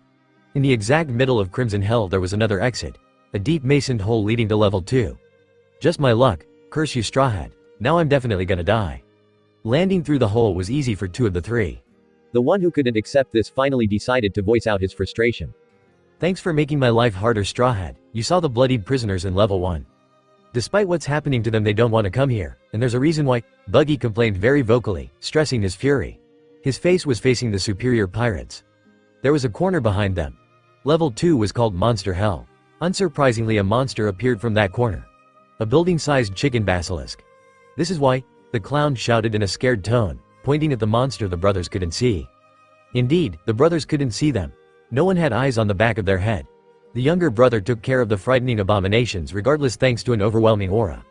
Abominations because every single creature on that floor fell down unconscious, bar none. There, I just made your life easier. The black-haired joked, causing the blue-haired to breathe out slowly through his mouth and bulge out his eyes. You're the biggest monster around here so no, you have not. Witnesses in the cells all around began shouting in joy. The monsters were incapacitated so a better chance to escape wouldn't come anytime soon. As thought a peculiar prisoner, but he was the only one who didn't shout. Straw Hat Luffy, what is he doing here? No, that's not important. If he's outside the cages he must be in the middle of escaping. I have to play my cards right here, because this is my best chance of ever escaping from here. Hey, you amazing guys. Please help us escaping. The keys to our cells and handcuffs are right there. A random prisoner pleaded for help. The red-nosed's opportunist instincts kicked in. Of course, he helped out his fellow prisoners, though out of pure self-interest and to bolster his ego. Gia ha ha ha ha ha. show your thanks to your savior. Fools, Buggy called out laughing as nearly all of the freed looked up to him and worshipped him. One of the freed stepped forward and fixed his hair, getting ready to reintroduce himself. Foo ha ha ha, it's been a while, Straw Hat. If you don't mind, would you accept my assistance around this prison? Upon hearing this, the 17-year-old smiled genuinely. It's been a while, 3. Your powers will be a great help to our escape. He spoke, actually meaning it. After all, Magellan would be dangerous even with Haki. It's Mr. 3, all right, the former Baroque Works agent corrected, slightly flustered. He would still put up with that boy's antics, escaping was more important to him. Sabo noticed his little brother just standing pensively. Is something on your mind, Lou? The blonde inquired, ready to provide answers to his bro's questions. Nothing, I've just scouted someone I want to save no matter what. It seems this place is ideal to stand if I want to meet him. The Straw Hat answered, confusing his brother. Meet who? You'll meet him in a minute. The future Pirate King merely said, extending his blackened fist upwards. Despite the following attack not being a named one, it was still a pretty powerful one, breaking the floor beneath him, his brother, the split clown and the wax clown. Ah, what are you doing, you idiot? The joke characters screamed with sharp teeth, being caught right in the middle of the boy's random actions again. Seconds later, debris crashed, 2 people crashed and 2 others landed safely. The prisoners of level 3 surely were surprised by that. It was an extraordinary happening. The instigator wiped dust off his clothes, then raised his head. His sight was set on an old friend and odd person among all the fully male prisoners. Bon-chan, my friend, I'm here to rescue you. Bon-Kurei's heart just beat faster. Straw Hat-chan, you're here, for me? The Okama asked, tears in his eyes. Despite this reunion not being romantic, the cross-dresser couldn't help but tear up at their friendship. 3 if you don't mind, make keys for Bon-chan. The 360 million berry man commanded with a calm voice. Calm for now. Mr. 3. The injured wax human gruffed, lifting himself up. He was pretty annoyed with the young pirate commanding him so casually after injuring him through that fall. The moment Bentham's cell and handcuffs were unlocked, the Alabasta friends embraced in an emotional hug, crying comically. Bon-chan, it's okay now, they'll never lock you up again, Luffy promised, trying not to hug his friend too tight. Thank you, Straw Hat-chan, Bon-Kurei replied, his sobbing nearing the end. Let's escape together. While Buggy and Mr. 3 couldn't be arsed about this reunion, the Yonko commander smiled gently, happy about the emotional bonds of friendship his brother made. Mr. 3 spoke up for another reason. Say Straw Hat, this has been bugging my mind. How come there's nobody after us? You've caused ruckus on 3 levels. The former Baroque Works agent asked, scratching his forehead in thought. I can answer that. Until now we've either been moving so fast the surveillance den couldn't take a shot of us, or I've knocked them out with King's Haki while we were standing, the black-haired replied, bewildering his former enemy. Maybe we'll never be caught. As literally painful it is to tag along with him, I'll stay out of trouble, said Man Thought, grinning smugly. He was in for a surprise. Enough standing here, we'll continue now, the 17-year-old decided, turning his gaze back to the Whitebeard pirate and the Okama, giving them a confident nod. I don't know what you're after, but I'm helping you, the cross-dresser proudly proclaimed, a spark in his eyes. Yosh, I'll lead the way. With that, the Straw Hat grabbed the clown and the wax human with his long arms, bolting off at speeds that made his living baggage scream. Level 4 was close by. Meanwhile, Boa Hancock was leaving the prison with Vice Admiral Momonga. Magellan and Hanayabal were with them to send them off. Have a safe trip, Hancock Dono, Hanayabal yelled after the non-caring Shichibukai as she boarded a warship headed to Marineford. She bore a glad smile, which the Vice Admiral noticed. May I ask for the reason you're smiling? This absolute hellhole is still giving me shudders. I see no reason to smile after visiting this place. Marine inquired, not expecting Hebehime to answer him. To his surprise, the pirate empress did, even giggling slightly. You wouldn't get it. After that, she didn't say a single word to him anymore. The entire ride to Marineford, she'd be as quiet as a corpse. 10 minutes later, the quintet of intruders and loose prisoners just entered level 5. No defenses, no nothing, no one was aware. Hey Straw Hat-chan, may I ask you something? Out to demand something selfish despite his friend having priorities, and ashamed of that. I don't want to slow you down, but can we please see the Okama Queen Eva-san here in level 5? Just for a short time? Actually, I wanted to visit him as well. I know who he is. The future Pirate King told, making everyone blink twice in surprise. Just how many people do you know, Straw Hat? The blue-haired questioned in a sharp tone. The very essence of him annoyed the red-nosed. I've heard of him, that's all. The 360 million berry man lied to Buggy, and by extension Mr. 3 too. By the way, the standing break is over, ready your feet. No. The clown and wax human groaned, tired of the physical strain the rubber man's actions put on them. Regardless of their stress, they had to follow him, reason being they couldn't afford being left alone in freezing hell. 5 minutes later. Looking for someone? A tall man with bicolor hair asked with a neutral voice, sipping from a wineglass. Bentham was huffing and puffing. Following his special friend at his speed was really taxating for his body. I'm looking for the miracle worker, Ivankov-san, the Okama answered, unable to talk without breaks. Who might you be? Someone who knows him. The man, bluntly yet not rudely replied, making a quick wave with his hand, indicating the bunch to follow him. You must be freezing. Where we're going the temperature will be fine. Finally, the clown and the wax human shouted out in relief, arms pressed crossed against their chest. And so, they followed the eccentric person into a secret entrance. 2 minutes later. Welcome back, Inazuma-san. A crowd called, friendly tones hearable from all of them. Then their tone shifted to surprise. Ooh, we've got a new bunch of newlings. A large figure came to greet the newlings, as this person always does. Right now that person was a he. Every person in this place was something other than normal, so abnormality was normal there. However, one of the abnormalities was still far more abnormal and thereby recognizable than the others. Greetings my candy boys, welcome to my nakama land. The purple-haired queer spoke cheerfully, raising his hands. It's a pleasure to meet you.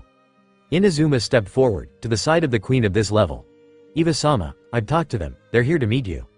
Meet me? OVHY. I'm flattered. The purple-haired lit up, pressing his right palm against his left fist. Eva-sama, the cross-dresser Mr. Tu thought, surprised by this revelation.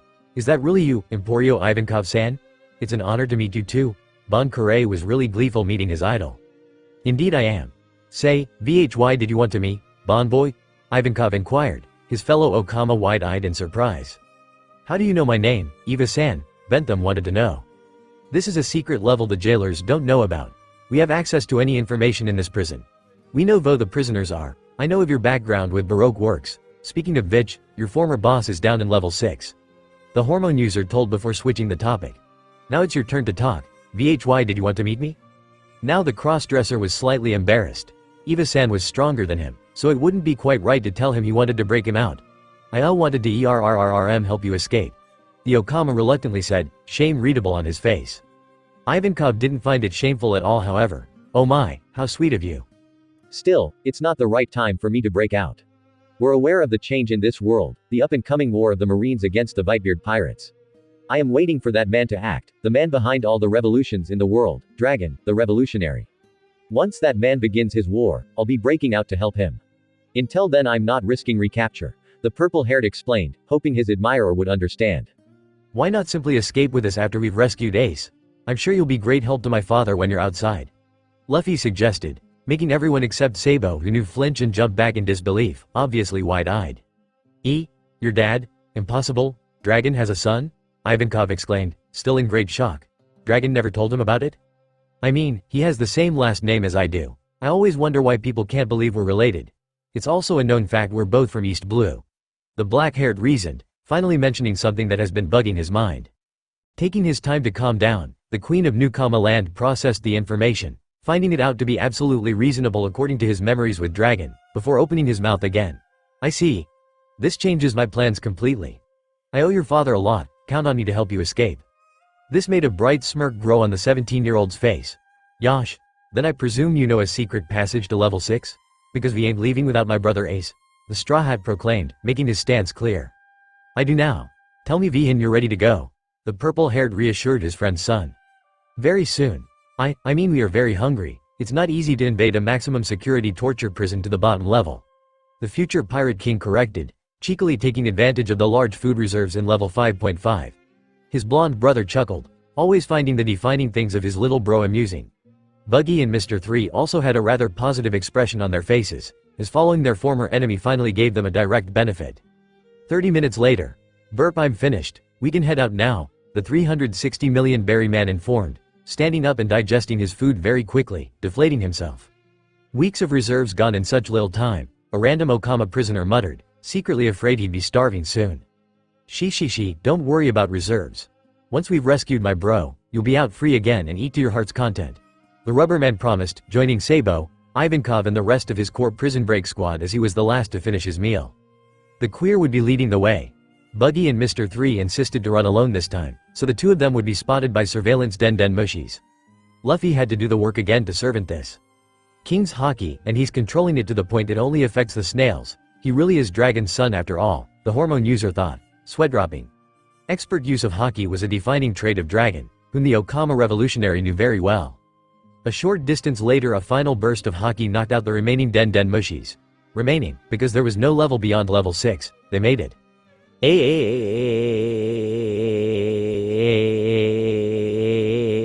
ACE. The black-haired yelled at the top of his lungs, his fists clenched tightly out of excitement. We're here for you. He then sprinted off to see his older brother's face as quickly as he could, though the 17-year-old arrived in front of his destination in less than 1 second, so the sprint wasn't all that necessary. Ace himself couldn't believe it. There was no doubt Hancock was telling the truth. His brothers risked their lives to save him. There was no greater thing they could do for him. Sabo, Lu, the imprisoned brother uttered, his voice only partially leaving his throat. He certainly was far from his best condition. To think you'd do this for me. Tisk tisk, how could we call ourselves family if we didn't do this for you? Sabo gently spoke, giving his fellow Whitebeard pirate a warm smile. Everything will be alright very soon. Mr. 3. The Straw Hat spoke up, bearing the same gentle smile the blonde bore. May you please create a key to open up the cell and cuffs the 2 gentlemen are in, please. It would mean a lot to me. Hey, finally you're showing some respect. The wax user chuckled, obliging. The escape party grew by 2. Upon witnessing the high-caliber prisoners getting freed, her level 6 inmates began shouting and yelling, demanding to be freed as well. Silence. Ivankov shouted back with white eyes, attacking the inmates with his powerful eyelashes. Jinbei, Ace's cellmate, watched amazed as the trio of sworn brothers embraced each other. I always knew Sabo was a force to be reckoned with. It seems Straw Hat is one hell of a guy too, just what determination. Back to the brothers, the eldest couldn't hold it together anymore. Emotions getting the better of him. Thank you, Sob. Thank you so much for rescuing this useless weak brother of yours. There, you're not useless just because Teach is S. The 450 million berry man consoled the 550 million berry man as pearls of water began forming in his eyes. Streaks of water came down from the eyes of the youngest brother, matching those of the eldest. I'd never let you die, Ace, never. Be it the world government or Blackbeard, I'll stomp the life out of those who think they can take away someone precious like you away from me. The future Pirate King declared, allowing himself to leave his guard down in his position. As touching as this moment was, it was interrupted by a weakling's exclamations after he glanced around and spotted a familiar. Bo boss? Ah, it's you, Mr. 3, Crocodile muttered indifferently, condescendingly looking down at his former subordinate. If you want to free me, just do it, but don't expect me to get sentimental. Oh my, you're cold as always, Croco boy. Ivankov teased, barely not annoying the former Shichibukai. Show me a nice big smile and I'll free you up myself. Not interested. The Logia spat, rolling his eyes. I don't care about what's happening outside. Your loss, Croco boy. It seems you're not into obtaining power anymore. The Okama queen observed, shrugging. So unlike you. It's this asshole brat that changed me. The man with the hook revealed, disgust mixed into his voice. I want to be left alone and live a quiet life. I'm glad you changed your ways. The 360 million berry man joked, still tears in his eyes. Though, he still believed his former enemy wouldn't cause trouble like in Alabasta anymore. Oi Ivankov, let me out so I can deal with that fucker myself. Crocodile growled in annoyance, startled by the rubberman's provocation. MMMFUFUFUFU. If you'll learn humility again, then gladly. Eva-san teased again, telling Inazuma to open the locks restraining him. Before the former Shichibukai could let out his frustration, Jinbei, who was still bloody and battered, stood in his way. Hitun would soon become only a former Shichibukai. Wait up, this young man. Shall he succeed in getting Ace out of him impelled down, will prevent a war between the Marines and the Whitebeard pirates. He'll accomplish what I couldn't, so I'm indebted to him. That's why I'll not let you touch him. The fishman warned, deeply grateful to Luffy and Sabo. Crocodile suddenly lost interest. Che, now that you mention Whitebeard, I think I'll just have another bout with him now that he doesn't have to waste his time on a war. The man with the golden hook changed his mind, earning a fierce glare from one of Whitebeard's 2nd Division commanders. You ain't touching Pops, Ace growled, staring deeply at the man who threatened his beloved captain. Sabo too wasn't pleased at all, but he was far from easily provocable. Tension rose, and the purple-haired de-escalated the situation.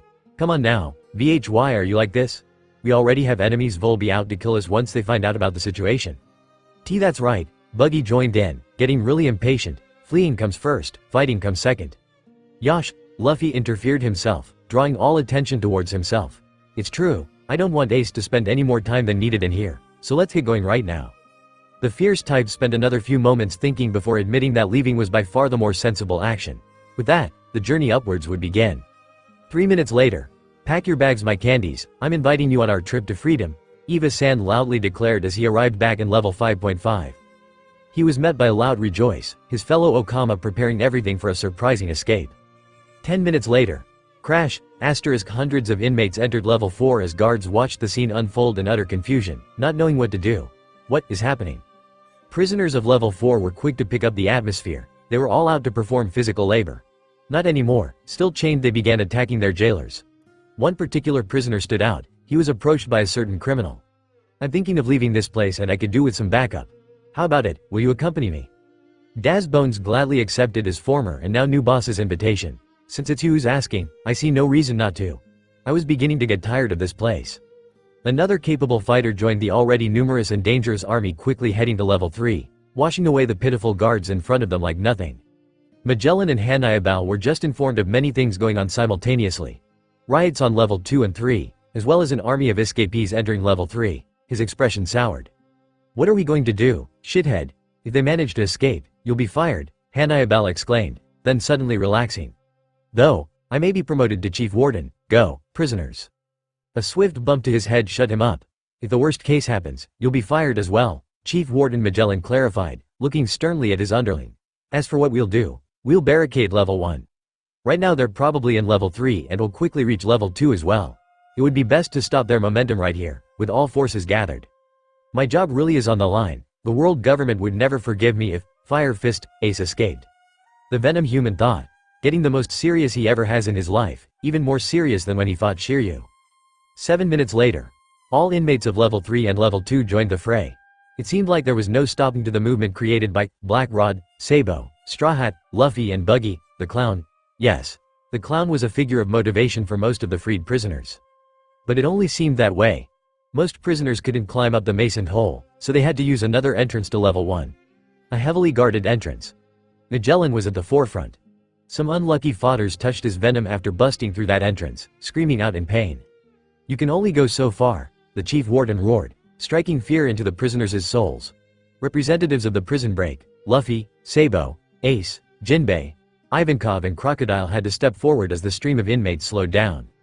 Your little rebellion stops here, there won't be a second escape, the Venom human claimed, coating his body with his very lethal venom. 3. Make me wax gauntlets, we're gonna need them. The black-haired urged, making the wax human clear his life depended on it. Why can't you keep calling me Mr. 3 like last time, he complained, producing the wax gauntlets regardless. The 17-year-old quickly put them on, imbuing them with haki. I know he can't possibly talk it out, so let's get this done. The Straw Hat challenged before stretching his arms backwards. Gomu Gomu no bazooka. Magellan stumbled backwards upon impact, holding his stomach. His staff was concerned about him, more than himself. He quickly got back up, gritting his teeth. Don't think you'll beat me that easily, the chief warden roared, creating venom dragons from his back. Hydra. Dangerous poison dragons rushed towards the future Pirate King, but they were stopped by a combined attack of his strongest allies. Back off, Magellan, you're not touching my brother, Ace warned, burning from anger. His brothers risked their life for him, he wouldn't hesitate to do the same. Defend him then, Fire Fist. I'll throw all of you back into your cells, preparing new dragons. They were however quickly blown away by another rubber attack. Gomu Gomu no Gatling. Seeing this, Magellan decided to end this quickly by forming a giant out of his own venom. It was his strongest venom. Venom Demon. Jigoku no Shinpan. Back away from the chief warden, he's using that. Some guards shouted out in great fear, distancing themselves from their superior. Said superior made even the strongest prisoners sweat. I don't have a choice, do I? The 360 million berryman mumbled, biting into his thumb and blowing air into it. He had the arm of a giant. The spectators were impressed, both fighters were immensely powerful. Armament haki formed around the right arm of the rubber man. He wasn't fooling around, this would be the finisher. Gomu Gomu no elephant gun. At such speeds it was no wonder the gigantic fist ripped apart the venom demon. The extremely lethal poison splashed around and hit various impel-down staff, disfiguring their bodies as they screamed. Magellan himself didn't even have the energy to scream. Elephant gun shattered all his torso bones save his spine and knocked him through multiple walls before the near-lifeless body came to a halt. That display obviously robbed his underlings of their will to fight. Their will to fight wasn't the only thing that was robbed. Luffy also took their consciousness with a tremendous burst of King's haki. No one stood in his way anymore, freedom was secured. 6 minutes later. Every warship around Impelled Down was boarded by escapees. They all had different destinations, though they had to follow Luffy's ship for a reason. The reason being the incredibly large gates of justice blocking their escape route. Deciding to take care of this problem himself, the black-haired jumped off deck with Geppo, approaching the ridiculously large gates. He blew air into his left arm too, it was necessary. Gomu Gomu no elephant Gatling. He gave his all. Every single punch dented that gate, dents larger than warships. Those dents soon ripped open, the entire gate soon ripped open. After about 2 minutes of intense punching, the once majestic gate was turned into scrap metal. Eyes widened during the entire process. "Your brother is incredible," Jinbei murmured to Ace and Sabo, whose sweat dropped at the fishman. "He is, even more incredible than us. I guess he has to be this strong if he wants to become Pirate King." "MMMMFUFUFUFU, dragon, your son will surpass you in the future." Ivankov chuckled, watching the young pirate in awe. What a powerful family. Crocodile lost any semblance of a desire of revenge. He merely observed. Thinking back, things could have been worse for him. The rubber man returned to his warship. It was him, his brothers, his Okama friend and a fishman on the way to Amazon Lily. All other warships parted, heading to their own destination. Part 1 of fixing his life's mistakes was complete. The brothers returned to Amazon Lily. More emotional talk and affection. Luffy develops a good friendship with Jinbei and agrees to let Katakurii join his crew. He shortly returns back to the public with a banner spelling 3D2Y. Photos are taken and distributed in newspapers. The Whitebeard War didn't happen. The Blackbeard pirates still raided Impel Down. Sengoku is still fleet admiral. Luffy, Sabo, Ace and Katakurii agreed to spend 2 years on Amazon Lily to get stronger. 2 years later. Wanted, dead or alive. Portgas Diaz, 750.000.000 Berry. Wanted, dead or alive. Sabo, 602.000.000 Berry. Wanted, dead or alive. Monkey D. Luffy, 550.000.000 Berry. Wanted, dead or alive. Bentham, 69.000.000 Berry. Ace and Sabo returned to Whitebeard. Luffy meets his crew in Sabaody. Bentham is accepted by almost the entire crew. Guess who doesn't like him all that much? The Straw Hats go to Fishman Island. The first time they meet Hody Jones and his crew, he's swiftly taken care of. The new Fishman pirates are arrested. Vanderdecken is also defeated. The Straw Hats are regarded as heroes. Jinbei is grateful to Luffy, who asks him to join his crew. Jinbei promises to join later. Peckham's and Tamago arrive. Luffy challenges Big Mom and takes Fishman Island as his territory. The Straw Hats resurface, reach Punk Hazard, which is free of ice and lava. They meet the Heart Pirates and Smoker's crew. Caesar is captured by Law thanks to Luffy's help. Virgo is captured and arrested by Smoker thanks to Luffy and Law's help. Monet survives and is also arrested. Smoker takes the children Caesar experimented on to Vegapunk. The Straw Hats and Heart Pirates meet Kinemon and Momonosuke. Together they depart to Dressrosa and Zoe. Luffy causes a ruckus, directly challenging Doflamingo. They fight it out. Luffy wins overwhelmingly. The Don Quixote pirates are defeated by Law and the remaining Straw Hats. A misunderstanding happens and Baby 5 decides to follow Law. Riku reassumes the throne. Kairos meets Rebecca again. All the toys are turned back to normal. Riku hands over the Don Quixote pirates to Vice Admiral Fujitora. Wanted, dead or alive. God Usopp, 200.000.000 Berry. Wanted, dead or alive. Roronoa Zoro, 400.000.000 Berry. Wanted, dead or alive. Bentham, 99.000.000 Berry. Wanted, dead or alive. Tony Chopper, 10.000 Berry. Wanted, dead or alive.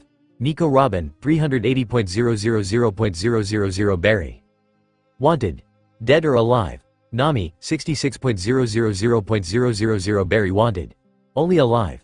Sanji, 277.000.000 Berry. Wanted, dead or alive. Frankie, 94.000.000 Berry. Wanted, dead or alive. Brooke, 83.000.000 Berry. Wanted, dead or alive. Monkey D. Luffy, 800.000.000 Berry. Wanted, dead or alive. Trafalgar Law, 500.000.000 Berry. Cavendish and Bartolomeo were on Dressrosa by chance. They were impressed by Luffy, so they decided to follow him. The Straw Hat Grand Fleet was small but reliable. The remaining Straw Hats and Law head to Zoe. Sanji is gone. He went with the Vinsmoke family to Toto Land out of concern for Zeph. The crew splits up again, one half goes to Wano, one half to Toto Land. Cracker confronts the Straw Hats. It doesn't take long to defeat him. Luffy meets up with Capone, Jinbei and Gangster Gastino. Big Mom's wedding is thwarted. Pudding decides to not shoot Sanji after he says her third eye is beautiful. Sanji saves his biological family. Brook destroys Mother Caramel's photo, she freaks out. Luffy's faction and the Vinsmokes dash off. Katakuri almost stops them but Luffy challenges him. They fight it out. Luffy eventually wins but Katakuri comes to respect him as they talk during their fight. Luffy tells him he doesn't have to be Mr. Perfect and having flaws is perfectly fine. In turn Luffy respects Katakuri's fighting spirit and mental fortitude. Katakuri WOVs to get stronger and fight him again. Luffy returns. Jinbei is officially part of the crew. Sanji meets Judge once again as they depart on bad terms. Reiju tells the Straw Hats to take care. Wanted. Dead or alive. Monkey D. Luffy. Berry wanted. Dead or alive. Vinsmoke Sanji. 350.000.000 Berry wanted. Dead or alive. Jinbei. 438.000.000 Berry. Meanwhile, Blackbeard is an unofficial Yonko. He has gathered a lot of allies and underlings himself as his reputation didn't rise due to getting Whitebeard's fruit. He's at odds with his old crew. He can't afford to provoke them any further. The brothers return to Amazon Lily. More emotional talk and affection.